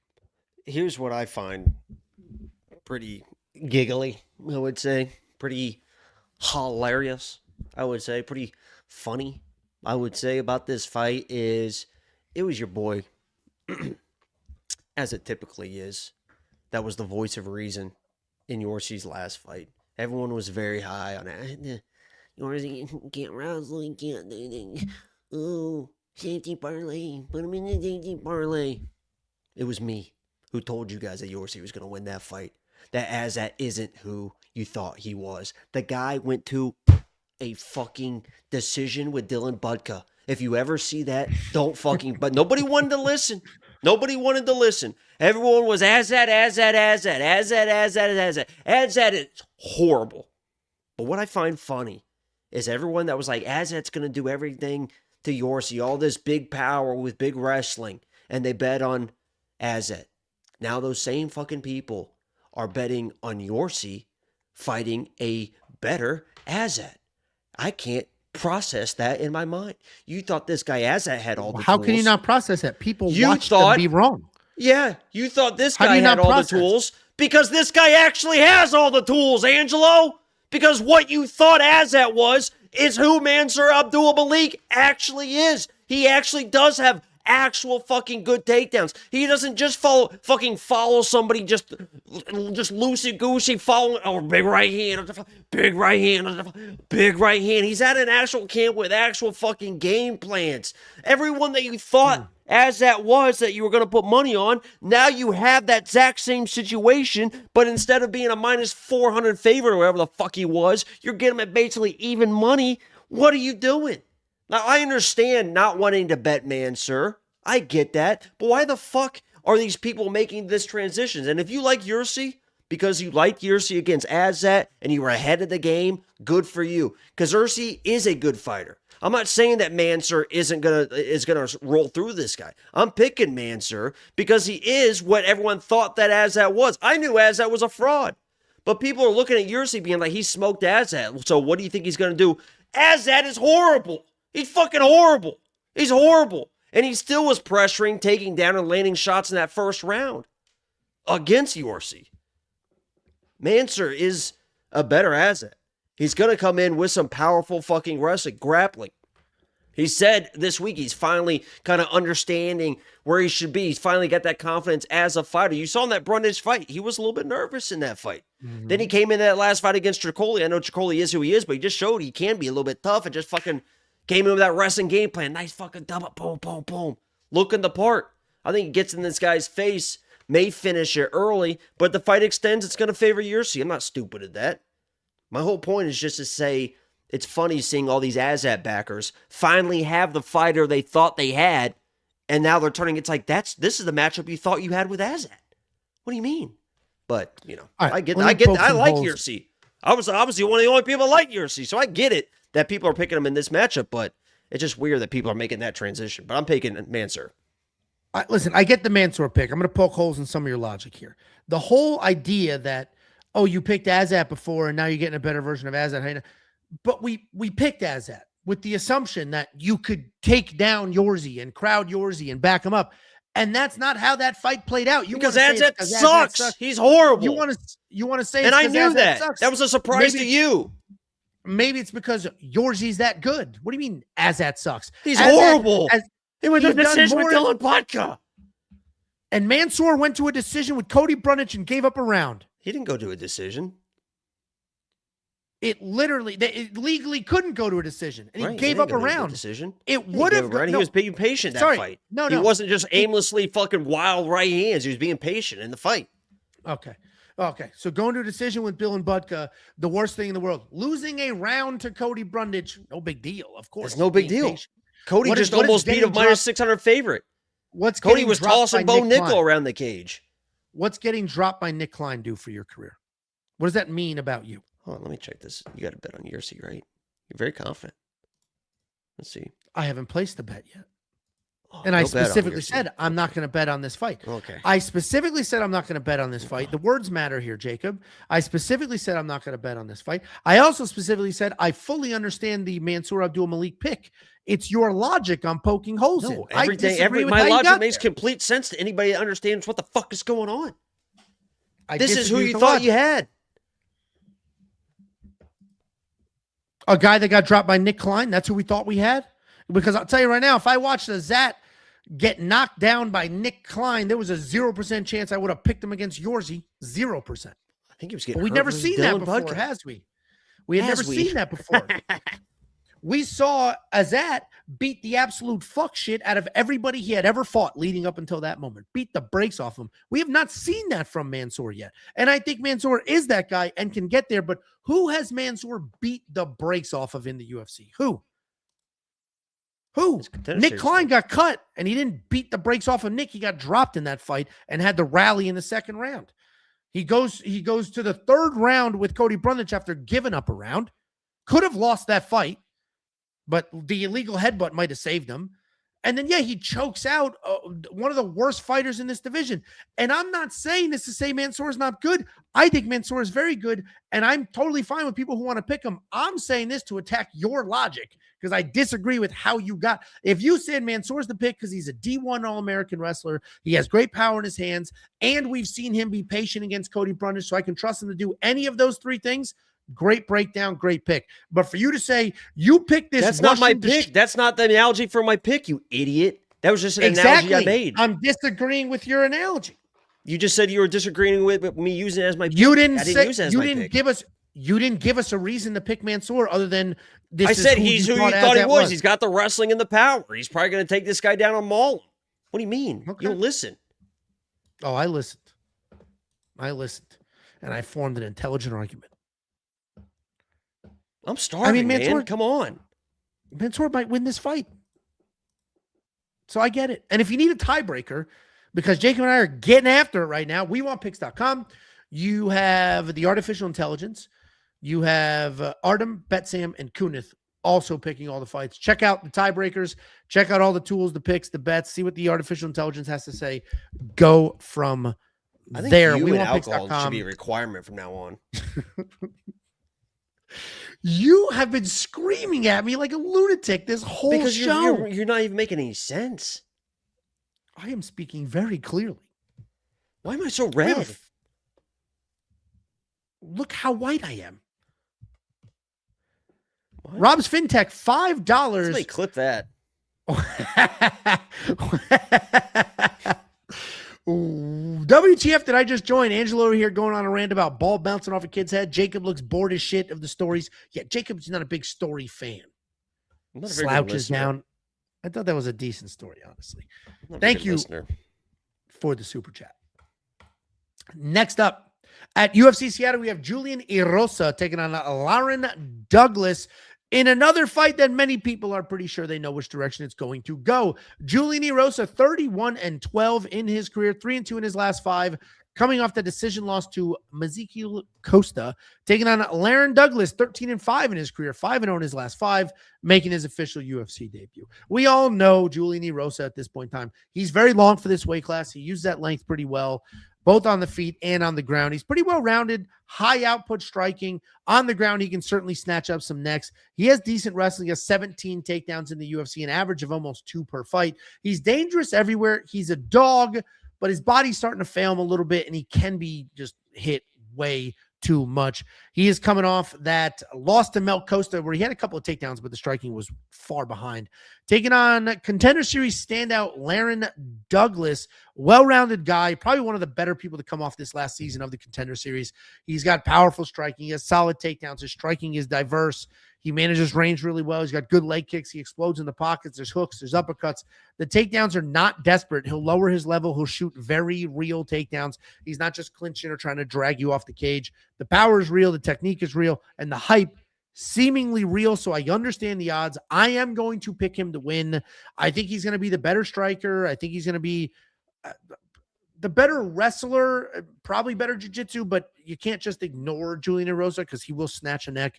But Julian Erosa is a punching bag. If Lauren just throws punches and hits the punching bag, it's a very straightforward win. Don't give a crafty veteran like Julian the opportunity to snatch your neck or find something. Don't give him that opportunity. And if he doesn't have that opportunity, he doesn't have a path to victory here. Lauren's going to be the pick. Pretty confident there. What do you think, Jacoby? Yeah, you guys, I tried to warn you guys about Danny Silva last week, the Puma pressure and stuff like that. Nobody fucking ever listens to me until it's too late. But I told you that Danny Silva, he comes from a legit fucking gym with Cub, and it is well-rounded everywhere. These guys are killers with their hands, but they know how to wrestle, they know how to grapple. They're just very, very skilled, and they have that mentality too. Like, they just bring in like that you can see Cub Swanson in every single person that's at that gym, and LeRon Douglas is at that gym. He is also one of those people. So if you like the performance you just saw from Danny Silva, you're impressed by that. Here's one of his boys as well, one of his teammates, LeRon Douglas. He fights just the same. He's probably got a little bit more wrestling, offensive in the back pocket, but his striking is probably a little bit faster today. I mean, he throws really, really fast hands. And Julian Rosa at this point I know he's got some wins lately, but he was knocked out by Alex Caceres, knocked out against Fernando Padilla. Ricardo Ramos just jumps into a guillotine, so he wins. C-Rod, kind of the same situation, a weird scramble. He fights a Darren Elkins. And then Costa, it looks like, okay, 3 rounds versus Costa. He had some success. But he was lucky to survive that first round. He got rocked in the first round of that fight, too. So it's like the last 3 people that he's fought that have okay striking, not saying Melk is definitely better than the last 3. He's been fucking getting cracked in the first round, put out in 2 of them. Probably should have been put out against Melk at 2, but I think Melk was kind of taking his time. And if LeRon Douglas is landing combinations in the pocket, Julian Rosa is going to be in big trouble because he's kind of like that Bill Algeo, relies on his toughness, relies on getting hit and kind of walking through shit. And LeRon Douglas is a guy that you don't want to be trying to walk through his combinations. He has very, very fast hands. So obviously if this fight extends and Julian, just kind of like the Costa fight, like as the fight extends, it's like, okay, it's getting a little closer. But I think early he's definitely going to be in trouble with the combinations because Douglas is a guy too that he'll let you, like Julian wants to pressure. And he'll let Julian kind of get that confidence, start throwing the hands, and it's like a pop, pop, pop. And then, Julian's fucking toast. So I respect Julian, but I think LeRon's just on a little bit of a different level on the striking. Yeah, I'm completely with you there. As long as he doesn't end up getting his neck snatched for no reason whatsoever, he should be good to go. The community agrees. 78% of people picking Laron Douglas. No surprises there, but we've got some bets going. So if you want to check out the bets, go to wewantpicks.com. Click become a member at the top. It's freaking $10 for an entire month. If you love it, keep it. If you hate it, cancel. There's no upsell. There's no cross-sell. There's nothing weird. It's $10 for every pick, every bet, every tool, including the artificial intelligence. $5 super chat from Rob's FinTech. Here we go. Going on the record. Jacob did this show last week in an hour and a half. It's been 2 hours and we're 3 fights into the main card. Hashtag shut up, Angelo. Here's the thing, Rob. Let's do some just basic math, Rob. One person broke down a card in an hour and a half. How long will 2 people take? You fucking Muppet ass clown. Would you say 3 hours? You shit whistle. Hey, Robert, have you seen my Sunday breakdowns where I do entire cards every single Sunday at 9 a.m. in 45 minutes? You dick licker. What's wrong with being a little bit of homosexual? Thank you for the super chat. Appreciate it. Jeez, Rob. Angelo's shadow once killed a small dog. Well, not this dog. That's a cute dog. Okay. Next up, at UFC Seattle, we have the newest fight on the card. We have Michael Chiesa taking on Nico Price in a last-minute matchup because Michael Chiesa lost his original opponent. So Nico Price, looking for a paycheck, stepped up on short notice, and this is officially the most lopsided fight on the card, at least community pick-wise. 96% of people picking Michael Chiesa here. We don't need to spend a ridiculous amount of time breaking this down, but we got Michael Chiesa 19-7 in his career, 3-2 in his last 5 on a nice little 3-fight win streak, taking on Nico Price, an unfortunate 1-4 in his last 5, a long career at 16-10. He is on a 3-fight skid.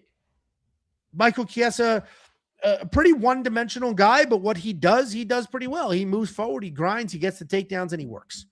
That's it. You're not going to get any flashy striking, no ridiculousness out of him. What you are going to get is forward pressure. He'll stick his jab. He'll shoot some real takedowns. Nico Price, at one point in time, insanely flashy, a fun guy. He has knockout finishes off of his back, hammer fists. He's a guy that has no problem putting his body on the line, getting after it, trying to put on an actual show for the fans. and just being the exciting guy in the octagon. He's less focused on winning, more focused on putting on a show. And while that works very well for your bank account, it doesn't really work for your record or the longevity of your career. And that's what we're seeing reflected in this line here. Michael Chiesa is a 6-1 favorite at -600. He'll close at -900, and he probably should. I don't see how Nico wins this fight. While Michael is the older fighter here, he's not necessarily used up. He's not worn out. He's just going to move forward and get the takedowns and work from there. He can get the takedowns. He can win this fight. Nico's not like this wild one-punch knockout kind of guy, and Nico's chin is kind of gone. Michael Chiesa is the pick. Good for Nico for stepping up, getting paid, and we're thankful that we get this fight on the card, but it's got to be Chiesa. What do you think, Jacob? Yeah, I'm very, very extremely excited for Michael Chiesa to finally fucking retire, and I'll tell you why. Oh, yeah, he's at home. It's set up perfect. Oh, did he say he was going to, or you're guessing? Go ahead. I thought you were done, but go ahead. I just asked the question. No, go ahead. Go ahead. I don't think you've talked enough tonight. Go ahead. I'm not allowed to ask questions? No, I sit here patiently. I don't interrupt. You do not. We should do an interruption calculator here. I would love it. It's 1-0 right now. We'll start it next week. It's 1-0 right now. 1-0. Okay. 1-0. But I can't wait for Michael Chiesa to retire because he is such a fucking fantastic commentator. We need fucking fresh blood. And if I'm so sick of Bisping talking about God knows what during fucking fights, Cruz goes off on these wild ass, deadpan, fucking boring ass. He's almost like the Angelo of the commentary team. DC's just fucking giggling half the time, talking about God. Michael Chiesa is such a good commentator for fights that I'm excited that he can kind of focus on that full time, and I hope that he gets worked into the rotation instead of fucking Bisping and all those type of people. So I will say it's gonna be good to have him, and hopefully they do work him in. He should win this fight. They made the call, Angelo. Who did a fucking Nico Price fight the last time they were retiring? Bubba? Robbie Lawler, and it was a spectacular retirement. And that was a very interesting, because we got Nico a couple fights ago eating head kicks. I mean, he's fucking all of a sudden Robbie Lawler just kind of boop, and this guy is just gotten fucking flatlined. Now we got Michael Chiesa need a step in opponent. By the way, Michael Chiesa never had a KO or TKO win in his professional career. What? Not even a TKO? One. Not a single All one. Those takedowns and no TKO? So, Michael Chiesa, retirement fight, hometown, they made the fucking call. Let's get Nico here and see if he can't knock this guy out. He has one knockdown in 21 UFC fights. Do you know who that was against? I'm gonna need multiple choice. Can you 2013. I could be Jorge Masvidal. Oh, he ended up losing the fight crazy. by Darce choke. So Jorge Masvidal choked out Michael Chiesa, but he has one knockdown in his UFC career. That was in 2013 versus Jorge Masvidal. 0 KO wins as a professional. It's like plus 800 or something like that. I think I'd take a little stab at it because he has landed some shit. I mean, he's hurt some people before, but we could have that moment where first pro win, retirement fight, storyline fits. They made the call. Hey, Nico, we need one more favor, buddy. So yeah. Hey, I don't hate that conspiracy theory. That's your signs. The problem is Michael Chiesa is a tremendous favorite, but there's your signs. Follow the signs. Plus, for him to win by KO. Mm-hmm. Yeah, I mean, those signs are. What do I say? Just because something's never happened doesn't mean it can't happen.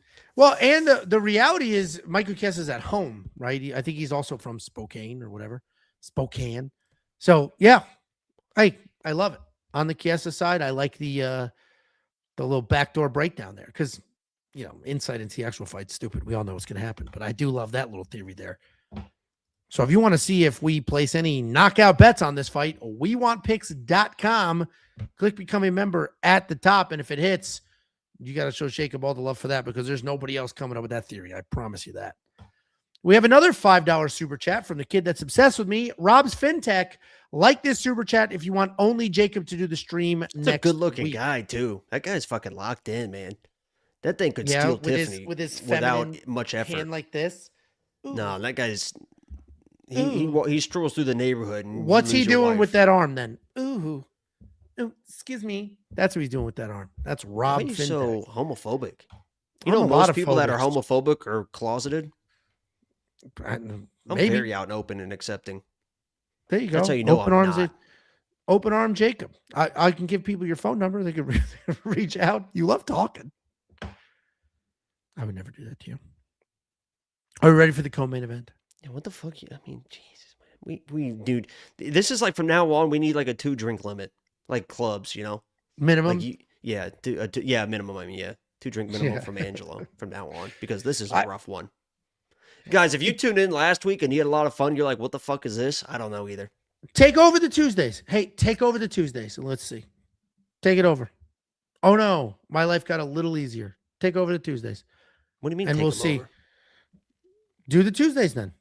And I'll chill. do You them. and I'm Rob, sitting here. you and Rob's fintech. No, solo. You and Rob's I'd fintech love can to. just you and Rob's fintech can just If chill. I could talking to each never other. talk to you again, that would make my life. My life would get worse. You're my best friend. I would hate that. Jesus. God. Well, you're not mine. That's fine. Next up at UFC Seattle, we have the co-main event of the evening. We have Alexia Grasso taking on Maycee Barber in a rematch. This fight happened all the way back in 2021. Alexia won that fight, 29-28 across all the scorecards. Alexia landed more total strikes, did a good job staying mobile. Maycee had a couple flashes of power, takedown or two, but Alexia won a pretty straightforward fight. Not a robbery, nothing crazy. But here we are just a few years later, and 2/3 of the people are picking Maycee Barber, and she is almost a 2-1 favorite. So what's changed in the last couple of years? We got Alexia Grasso 16-5 in her career, 2-2-1 in her last 5, looking for her first win since losing the title, or even since getting the title. Taking on Maycee Barber, 15-2 in her career, 5-0 in her last 5 on a 7-fight win streak. We all know Alexia Grasso, mobile striker, impressive volume, takedown defense, middle of the road at 54%. She can stay busy, lands a good amount, gets things going. At you want to be honest too with the people. 1-1.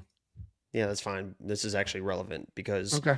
I always talk about, like, I'm always open about my biases in fights. So, and I always say that before I break the fight down. Did you want to talk about your bias in this one? What's my bias in this one? What's my bias in this one? Do you want to try again? I'm not biased in this fight at all. Yeah, you've never paid one of these girls to send you a video, right? Tell me that didn't happen? That did happen. Okay. So do you want to talk about your bias and say maybe you're a little bit biased? Which one was it? I'd be curious what the chat thinks I paid for and for which one. But you agree you did. I have paid one of these women to send at the time, controversial. It was tasteful. Video. Yeah. Tasteful. Yeah. It was very well done. Even you were like, that's a good fucking, she did a great job. Pretty good. I almost thought about doing it myself, but it was probably too expensive, but it was pretty good. It was like $125 or something like that. And then I had to pay for the expedite. Worth. I had to pay for the expedite because I didn't think of it till like a few days before I needed it. So we got Maycee Barber. Well, we'll go back to Alexia Grasso. At 125 pounds, she started at 115. At 125 pounds, she's 5-2-1. Pretty successful career. Became the world champion. Taking on Maycee Barber. Good striker, good boxer, decent wrestling, decent grappling, like good at everything, not amazing at anything. Her takedown defense is a little worse at 51%, but she's been taken down 14 times in her UFC career. But in spite of all that, we've never seen somebody take down Maycee and just hold her down. She's never lost the fight because she was held down. What Maycee does somehow do is squeak out close decisions. She convinces the judges she's doing enough, whether she just looks a little busier or it's her forward pressure or whatever it is, she just looks a little busier. She moves forward and she squeaks out close decisions. I fully understand people picking Maycee. I think this line has overcorrected. I think minus 170 is a little too far because who has Alexia lost to? Valentina Shevchenko in a draw. A lot of people think they took the point away from Valentina, right? So a lot of people think Valentina won that, but it ended up being a draw because the point was taken away. Then she loses outright because she was taken down and held down. And then she lost to Natalia Silva because Natalia Silva is just a little too mobile, a little too clean, a little too fast.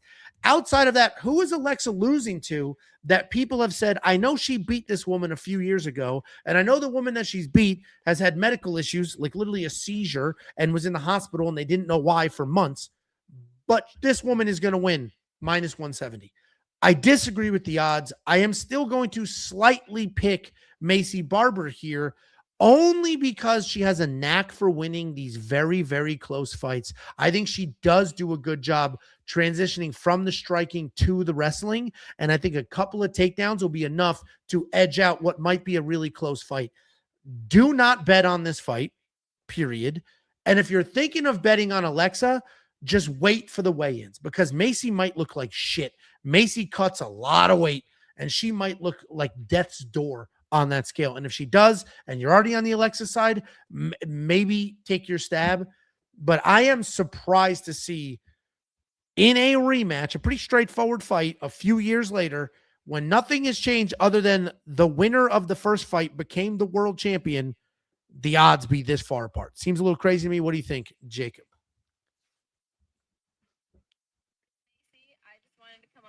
Wish you a happy birthday. I'm a day late.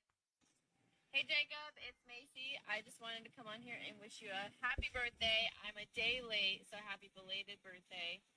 And I'm sorry for beating down your girl, Amanda.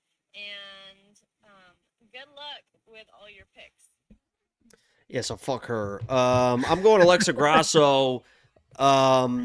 Alexa Grasso is the better fighter. I don't really give a fuck. Alexa Grasso is the better fighter, and losing to Shevchenko, it's like she got to a point where she was basically just scared to throw against Shevchenko, because Shevchenko figured out kind of her boxing style, was just counter-striking her, and then obviously Shevchenko was better in the wrestling, and I think she just kind of got tired of fighting Shevchenko.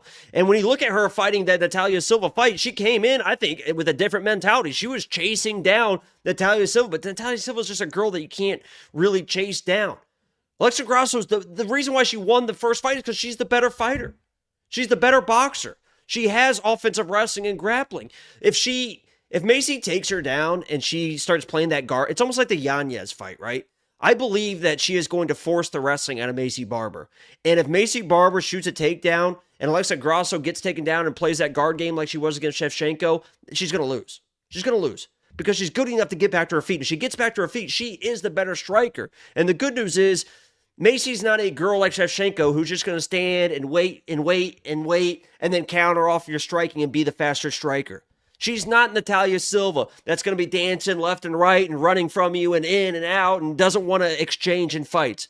Macy Barber, the reason why, as Angelo kind of mentioned, that she wins these fights and these close decisions is she just gets in your face. She just stays in your face. So Alexa doesn't have to do anything. Macy is going to come to her and get in that fucking Grasso boxing range or be aggressive and get there with the takedowns. I rewatched that Amanda Ribas fights this morning. Amanda Ribas, remember, Macy's face was busted to fucking shit in that fight. Amanda Ribas was throwing Macy to the ground. Amanda Ribas was landing good combination. Amanda Ribas isn't even really that good of a striker. She's kind of just but Macy Barber is just so aggressive that, you know, if she comes in and is aggressive and Alexa kind of succumbs to the pressure, yeah, Macy can win this fight. I'm not saying Macy can't win this fight, but Alexa Grasso is the better fighter. And I think we're going to see the Alexa Grasso of old that when you saw her kind of pin down Natalia Silva every once in a while, she fucking let her hands go and you realize, oh yeah, I forgot Alexa Grasso can fucking box, man. She got clean fucking boxing. And I think this is a perfect opponent for Alexa Grasso. I'm not saying go all in and she's definitely going to win because Macy is tough as shit and she is so aggressive in a close fight. Typically they go with the aggressive fighter, but Alexa Grasso is the better fighter. She is the better fighter. I'm picking her to win just because she's a better fighter, but you know, Macy, I respect the toughness of Macy. Yeah, listen, I'm not going to hate on that pick. I picked Macy by this much of a margin because I think one or two quick takedowns or, you know, squeeze throughout the fight might be enough to sort of tip the scales here. They've already fought. The first fight was pretty straightforward, but relatively close. Like Macy had some success. And, you know, in fights like that, maybe she'll take those lessons with her, lean on the wrestling a little more than before. Somebody said Alexa Grasso was washed. If you rewatch the Natalia Silva fight, I mean, Alexa Grasso was doing everything. You're not going to everyone is going to struggle, especially when you're kind of like boxing heavy. You're just not going to be able to box with it like Natalia Silva. It's like fighting King Green or fighting Usyk. Like they're going to make everybody kind of look stupid. But she was going for it. I mean, she was going for it. No, the problem with the UFC when you don't get any easy matchups after being the champ. And that's why we see so many people become the champ, then they lose the belt, and then they just never find that success again. And that's because they're stuck in the top 1, 2, 3, 4, 5 in the world, and that's who they're fighting. Where in boxing, you can lose your belt, then fight some random asshole, get a couple wins, and work your way back up. So I picked Macy, but to say Alexia's washed because she lost to Natalia Silva, who might be the world champion later this year, and because she lost to Valentina Shevchenko, who you could argue is the greatest to ever do it, and she lost to her in a wrestling match. That's crazy. You can't say she's washed yet. She wasn't knocked out. She wasn't outstruck. She got held down in one and out just danced in the other against the current world champion who might be the best to ever do it and the potential future world champion. So, and I'm on the Macy Barber side, but sometimes you got to keep things in perspective. If you need a tiebreaker, because you're going to need one for this fight, WeWantPicks.com. We have an artificial intelligence picking at 73% accuracy. Let that break your tie or the other cappers. We got Artem, Betsam, Kunith as well. WeWantPicks.com. Click become a member at the top. We got a $4.99 super chat. Griffin Travers. I would sell my grandma's wheelchair to be the third man in for this one. Macy gets the win by newly invented submission, the silicone squeeze. You guys are down bad. You know, it's so funny too. Is people say Alexa didn't do anything. Like that's the narrative. Like in those Shevchenko fights, she didn't do anything or whatever. The rematch that she lost, or there was a draw, I guess, that she a split draw, whatever it was. She threw 408 strikes, total strikes, outstruck through 100 more than Shevchenko. And the second fight, or the one she outstruck Shevchenko again as far as output, 245 strikes, even though she was controlled for 16 minutes. Obviously, total strikes. It was only 16 minutes? Yeah, 16 minutes of control. Oh, it felt like only landed 18, but I mean, she just stayed in the guard too much, but she was just doing too much. And then threw 149 versus Natalia Silva. Nice.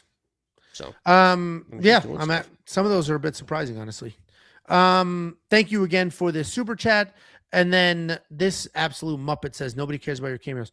I bought the cameo for his birthday. I paid for it. That's why he was showing the video, because he joked in the beginning. Context matters, people. Context matters. Next up, in the UFC Seattle main event of the evening, we have Israel Adesanya taking on Joe Pyfer.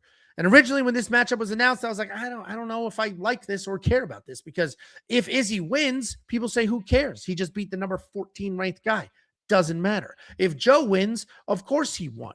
Izzy's old and he's washed, and of course he won. It doesn't help his career either. So at first, I was like, this doesn't do anything for either one of them. But now, the closer we get, the fights are this weekend, it does kind of matter. Because if Joe wins, all right, this is a step up in competition. He did just beat a former world champion. If Izzy wins, we can get a couple more exciting fights over a longtime world champion who's back in the win column. We got Israel Adesanya 24-5 in his career, but 4 of those 5 losses have been in his last 5 fights. He's looking for his first win in 3 years, and that last win was against Alex Pereira. Taking on Joe Pyfer, 15-3 in his career, 4-1 in his last 5 on a 3-fight win streak. I don't need to break down either one of these guys because you know what they both do. So here's the breakdown for the fight. If you go watch Izzy's last fight, you would say, oh, he was knocked out by Nasruddin. But he looked good before the knockout. The leg kicks were going. The striking looked good. The takedown defense looked good. Then he ate a big one. That sucks for him. If you go watch the DDP loss, yeah, he got pushed around. He got bullied. He got thrown to the ground quite a bit. But his striking looked phenomenal in that fight. He was lighting up DDP with the kicks. His striking looked really good in that fight. If you go watch the Sean Strickland loss, yeah, he got dropped early. Not a good look, but we found out that just a few weeks before that or a month before that, or whatever, he got a DUI. So maybe he wasn't quite on the right path or didn't have the training camp he thought he was going to have. Israel Adesanya, I think, still has some life left in him. He's still a very good technical striker. He's still somebody who has fought the best in the world. I know he can fight 25 minutes as long as he doesn't get hit clean. And that's going to be the question here, because Joe Pyfer hits like a freight train. And if Joe Pyfer lands clean, of course he can knock out Izzy. Of course. I don't think anybody's questioning that. And if Izzy ends up flatlined here, nobody's going to be surprised. Joe Pyfer can also wrestle, but I don't think he's a good enough wrestler to do to Izzy what DDP did. We have seen Joe lose striking matches. Jack Hermanson outstruck Joe. He wore him down, he outstruck him, and he made him look stupid towards the end of that fight. And I think Izzy can do that here. If Izzy can survive any power in the first round, maybe the second round, I think Izzy takes over because the power will fade. Izzy's going to be the better striker, and he doesn't have to worry about the takedowns because he's got good enough takedown defense. Izzy was the world champion for an incredibly long time. Everybody tried to take him down, and not many could. And the ones who could take him down didn't keep him down. Israel Adesanya is going to beat Joe Pyfer. That's going to be the pick. I fully understand this line being close because Izzy was knocked out in his last fight, and Joe Pyfer can knock people out. Maybe it's that simple, but I'm going to go the other way and just pick the better, more experienced fighter and hope he's smart enough to stay away early and let Joe fade because he has no cardio and not get knocked out. What do you think, Jacob? Yeah, I put this on Twitter, but I'm going to give you like an actual read that I saw watching film. And I think that's what Imavov coaches and corners talked about as well leading into the fight with the stance switching and Izzy kind of getting caught. Because as we know, Izzy was, I mean, he's an incredible striker and stuff like that. Now, 36, 37 years old? I think he's like 36, something like that. The first thing to kind of go is going to be like your speed, your reaction, your speed. I mean, that's why these professional gamers, like by the time they're 30, it's like get them the fuck out of here. We need these fucking high reaction, fucking locked in, fucking 20-year-old fingers. Yeah, I mean, fucking Yeah, no, absolutely. I heard how I'm going to give you a little bit of a demonstration of what I saw in the film, and I'll show you some highlights as well as some tape. I have some screenshots I'll show you on my phone or whatever. But typically, Izzy can fight both stances, right? You see him fight both stances. But with the southpaw, what he likes to do is control the lead hand. So if he's in southpaw, he's controlling the lead hand with his right hand. That's all well and good because he can keep the distance. He's got his left hand up for defense and stuff like this. He's just kind of parrying. He wants to kind of control. You'll see him grab the wrist of the opponent and stuff like that. The issue is with Izzy, and I'll show you the screenshots, when he switches to fucking orthodox, he still has a tendency to play with this right hand, which is not a good situation because a lot of times, and what happened with Imavov, and I'll show you side by side what happened, is when Imavov was pressuring, he would try to parry with his right hand and in turn almost do this with both his hands and extend both his hands. And I'll show you the screenshots right here of what I mean. And typically, old Izzy, defensively, it's not that big a deal. Like, he's fast enough to fucking... Where the fuck did Angelo go? He's fast enough to kind of get out of the zone or lean back. So here's what happened in Imavov fight. This was the first time it happened. 2:03 in the first round. Imavov threw like a little lead hook, and you'll see he goes to parry it with both hands, hands down, and Imavov throws a right hand that Izzy leans just outside of. So Izzy sees the hook out, and he goes like this. He reaches out with both hands, but he's able to lean back outside of the right hand. The second time it happened, again, Izzy in orthodox, was off a feint attempt by Imavov. He faked a takedown, then came up and just clocked Izzy with a fucking uppercut. Like, this is you guys can watch if you want, 1:12 in the first round. He fakes the uppercut and just sticks Izzy or he fakes a takedown, just sticks him with the uppercut because Izzy, again, he has a tendency, southpaw, you're good. You're parrying, you got the distance, but he does it with his right hand. He extends both hands. He got lit up with the fucking uppercut. And then the next time, instead of with a lead hook, Imavov just leads with a baby jab again. Again, Izzy extending both arms, and that's where this is the knockout punch right there, where Imavov just came over the top and met him because he doesn't have that same type of speed. And I try to find some other tendencies and stuff, but he does the same thing off of pressure in orthodox, just extends both arms. And I'm telling you right now that tendency against fucking Joe Pyfer is going to get this man fucking killed because the speed at which he throws hooks around the guard, like the speed of that right hand around the guard like that is fucking unreal. Like, he's one of those guys that when people fight him, they know he's got power. It's obvious he has power, But it's almost like I said with Nathaniel Wood last week. Like, it feels like every time somebody fights Nathaniel Wood, they're surprised by the speed. Like, they understand he's a good fighter, but the speed always catches them off guard. It seems like with fighters, I know it's Kelvin Gastelum and it is what it is, but it's like the speed at which he is able to land these shots. Like, even that left hook that he misses, like, it's absolutely insane, and he's really accurate with it.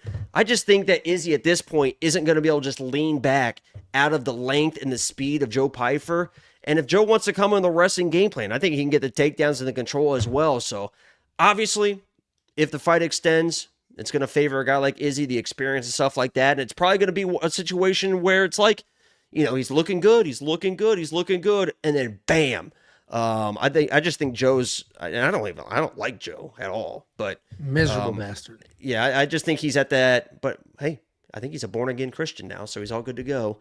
One of those. Is he nice? Is he nicer? I don't know, but he said that he turned back to Christ or something. I don't know. It's fucking. He seems like he means well half the time, but I just think I think the speed is going to surprise Izzy, and it only takes one time to be surprised with this guy, and you're surprised once and you're fucking on the canvas. So I think the speed is not going to be there for Izzy defensively, and Joe's going to find the shot he's looking for. Yeah, listen, I don't hate that breakdown at all. I picked Izzy, obviously. I am trusting the high level experience, the high level striking, and all of that. But yeah, you missed my Joe whole breakdown. I caught the end of it, and the watching the clip of the hook going over the guard, all that. I mean, this is what he does so what I explained was, and when he's in, he always tries to parry with his right hand. So he's when orthodox, he still extends that right hand to try and like grab shit, which is not a good situation. Now he's getting caught with shit. Well, and listen, the speed is the very first thing to go. Your chin, but speed is the first thing to go. Power is the last thing to go. Joe has incredible power, and if Izzy's relying on speed, because Izzy, he's not MVP. MVP's old, but MVP's not very hittable still because he's still fast, but MVP's whole body is fast. He moves his entire body in, he moves his entire body out. Where Izzy's just moving his head and his shoulders, and he's leaning back a lot, almost like what Anderson Silva used to do. And the reason that Chris Weidman knocked out Anderson Silva the first time is because he threw a fourth punch in what should have been a 3-punch combo, and the fourth one is what hit him. So, yeah, if Joe Pyfer comes forward, doesn't give Izzy space, throws fast, throws heavy, he could absolutely knock out Izzy. I mean, it's basically like him and Alex, like when you pressure, like Alex like fights like this all the time. Like you see him, he's always got his arms extended, and because he can kind of just like throw hooks off of that and stuff. But when you pressure Izzy, when he's in orthodox, he turns into that like type of kickboxer. It must be just kind of like a kickboxing tendency. Like with your gloves, you can just hold those big gloves out there because he just extends his arm and wants like grab something and control something. And you know, if Joe pins him down and he starts extending, I mean, that's how Alex fucked him up against the fence that first time, and it was almost doing it again the second time because he gets against the fence and he extends his arms and he wants to grab something, and you know, it's bad tendency. Yeah, I mean, I picked Izzy, but I opened this up by saying if he ends up flatlined face down on the canvas, I'm not going to be surprised, and you shouldn't either. He's a little older. He just got chinned in his last fight. Joe Pyfer, do you think he's the hardest hitter in this division at this point? Who hits harder? It probably is him. Yeah, that's speed Alex with the power. There's a difference between there's a difference between like just big fucking power and the way that, I mean, he's throwing with the speed of like a fucking jab on these fucking, it's crazy. He's so fast, dude. He is. The problem is he fades, and if Izzy is smart enough, which he should be, to ride the early wave, weather the storm, stay away, let Joe fade. But he said he fades. I mean, he's got all the excuses in the world, but he said he was sick as shit in their Jack fight. And he said even in the Kelvin fight that he basically needed back surgery. He couldn't wrestle at all during the camp and stuff like that. Still almost knocked him out. He said he got back surgery 2 weeks after the fight and stuff. So because didn't he give up the third round in that fight? Yeah, if you believe him, he's got excuses for those type of performances. But I mean, if you don't believe him, then he does have issues. So it's just whatever you want to believe. You know, yeah, I mean. No, 100%. I started this off by saying I didn't like this fight when it was first announced. And you remember I was texting you and Josh about it, like Josh the web guy, being like, I don't know, this fight's stupid to me. Because if Izzy wins, everybody's going to be like, oh, Joe sucks, who cares? I'm surprised Joe's the dog. He is the dog. Especially like, because he was such like a fan favorite too, like a B. Joe Pyfer. Like he was like the next whatever, but people have really turned their nose to him. Because he's a prick, dude. And it is funny how people do let their bias. Yeah, but even if he's a prick like he's been doing, I mean, that last fight versus, like, it's not like Izzy's gonna like lay on the guy. Like, you know what's funny? I saw an interview. It was like, a boost or whatever. Joe goes, it's such a Joe Pyfer quote though. He's like, I didn't know he had any freestyle wrestling background until I shot that takedown, and I was like, oh shit, he knows what he's doing. It's like, how does that happen? How does that? He's like, he did a little step over and he had the high hips, and I was like, oh shit. So it's like, what? That's like the most joke. How do you not know this guy can wrestle? You shot a takedown, and then he was like, that's what he said. He's like, I didn't know he could wrestle until I shot the takedown. And then it's like, oh shit, he knows how to wrestle. It's like, you're such an idiot, dude. And I think he might, I think him wrestling here would work against him. He'll A, lose his cardio faster, and B, I don't think he'll have the success he thinks he's going to have. You can't look at what DDP did and be like, I could do that. DDP is a different animal. I think Joe's a better wrestler than DDP. DDP's just fucking all gas, no like brakes, endless, like as far as like a pure like wrestler grappler, I think Joe's better than, and I think he's a lot stronger than DDP too, just a bigger dude. DDP's a big dude, but I mean, Joe's like, it feels like a denser guy. All that really matters in this one is who the green line is going to pick, Angelo, because I don't know if you guys have seen this on Twitter, but I've been using the green line test. Remember, I don't draw these lines. The lines draw me. Okay. But during the face-offs, the green lines have been drawn on the 5 of the last 6 main events. I think I skipped one, but it's been right every single time. There's Venetius with the curve line. There's Patty's dumbass with the curve line. There's Max with the curve line. There's Josh Emmett with the curve line. And then last week, again, I tried to warn the people with the green line test. That's really all that matters. So all the breakdowns are breakdowns, but pay attention to see where that green line comes out. Joe's pretty straight, dude. Like his back is straight as fuck. So I think his head is fused directly to his shoulders. So I don't think he can bend or slouch. So we'll see. It'll be interesting. It will be interesting. The other thing that'll be interesting is all the bets on the board. We've been having a very good year so far, up over 10 units. Bet Sam specifically crushing it. I'm doing quite well. Jacob's won 3 of the last 4 events. If you want to check out every pick, every bet, every tool, put yourself in a position to make a couple extra dollars while watching your favorite sport, WeWantPicks.com. Click Become a Member at the top. Guys, that's the breakdown. Thank you for being here. These early breakdowns are good and bad, right? They're good because the views were incredible. God. What? Michael Chiesa's got a French bulldog named Volk. That's funny. What an Bet honor. everything you have on him. There we go. This early breakdown was great. The views are spectacular. 730 of you. I think we flexed up to 750, something like that. So I appreciate every last one of you. If you were here or you're watching this right now and you haven't subscribed, please do so. It's a click. Costs you nothing. A click will get it done. And if you are here and you want a little extra, you want to A, support the boys, B, unlock the greatest services space has ever seen, go to the website, WeWantPicks.com, unlock every pick, every bet. He overcorrected. Every pick, every bet, every tool. We have an artificial intelligence. We have a data analyzer, a tape index. We have a fight simulator, literally everything you could ever want. Go watch one of the DFS videos, over $330,000 in winning tickets. Go watch betting breakdowns with the history there. WeWantPicks.com. Click Become a Member at the top. It's $10. Greatest services space ever seen. Here's the 4 fight cards coming up. This card's pretty good. Next week's Apex card, I'm going to be honest with you, not great. I'm going to be the opening fight is Lando Venata versus Darius Flowers. I thought they both were cut 5 years ago. And then we go to Miami for UFC 327. That's a great fight card. I'm very excited for that. And even the Canada card is going to be good as well. Thank you for being here. Jacob, any last words for the peeps? Oh, someone said he named it after who won the Lopes Volk fight. He said he was going to name it Diego. Oh, there That's you go. actually kind of cool. That's pretty cool. It is It's cool.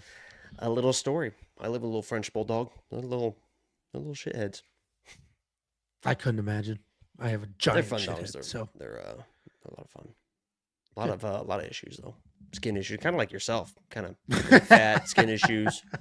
You got to clean out those rolls. Breathing. I've seen my 600-pound life. I know what you go through. I know what poor Tiffany goes through cleaning. I saw a clip of the lady's like naked on her front porch and her husband's just hosing her down. Like the crack. She's bent over completely. Just hosing. I mean, her ass is like fucking like this big.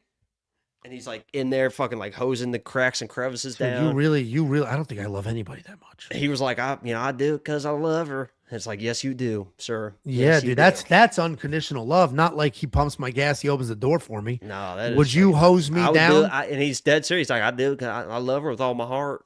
It's like, If oh, you love her, shit. then go sneak Ozempic when she's not looking.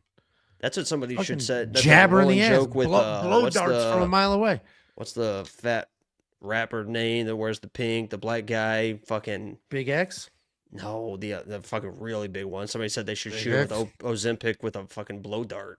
Yeah, He's fucking that's like just getting wheeled yeah. by. Oh, I know who you're talking about. That dude is tremendous. Yeah. Well, we appreciate you guys being here. Thanks for the watch. Like, subscribe, do all the things, and good luck this weekend.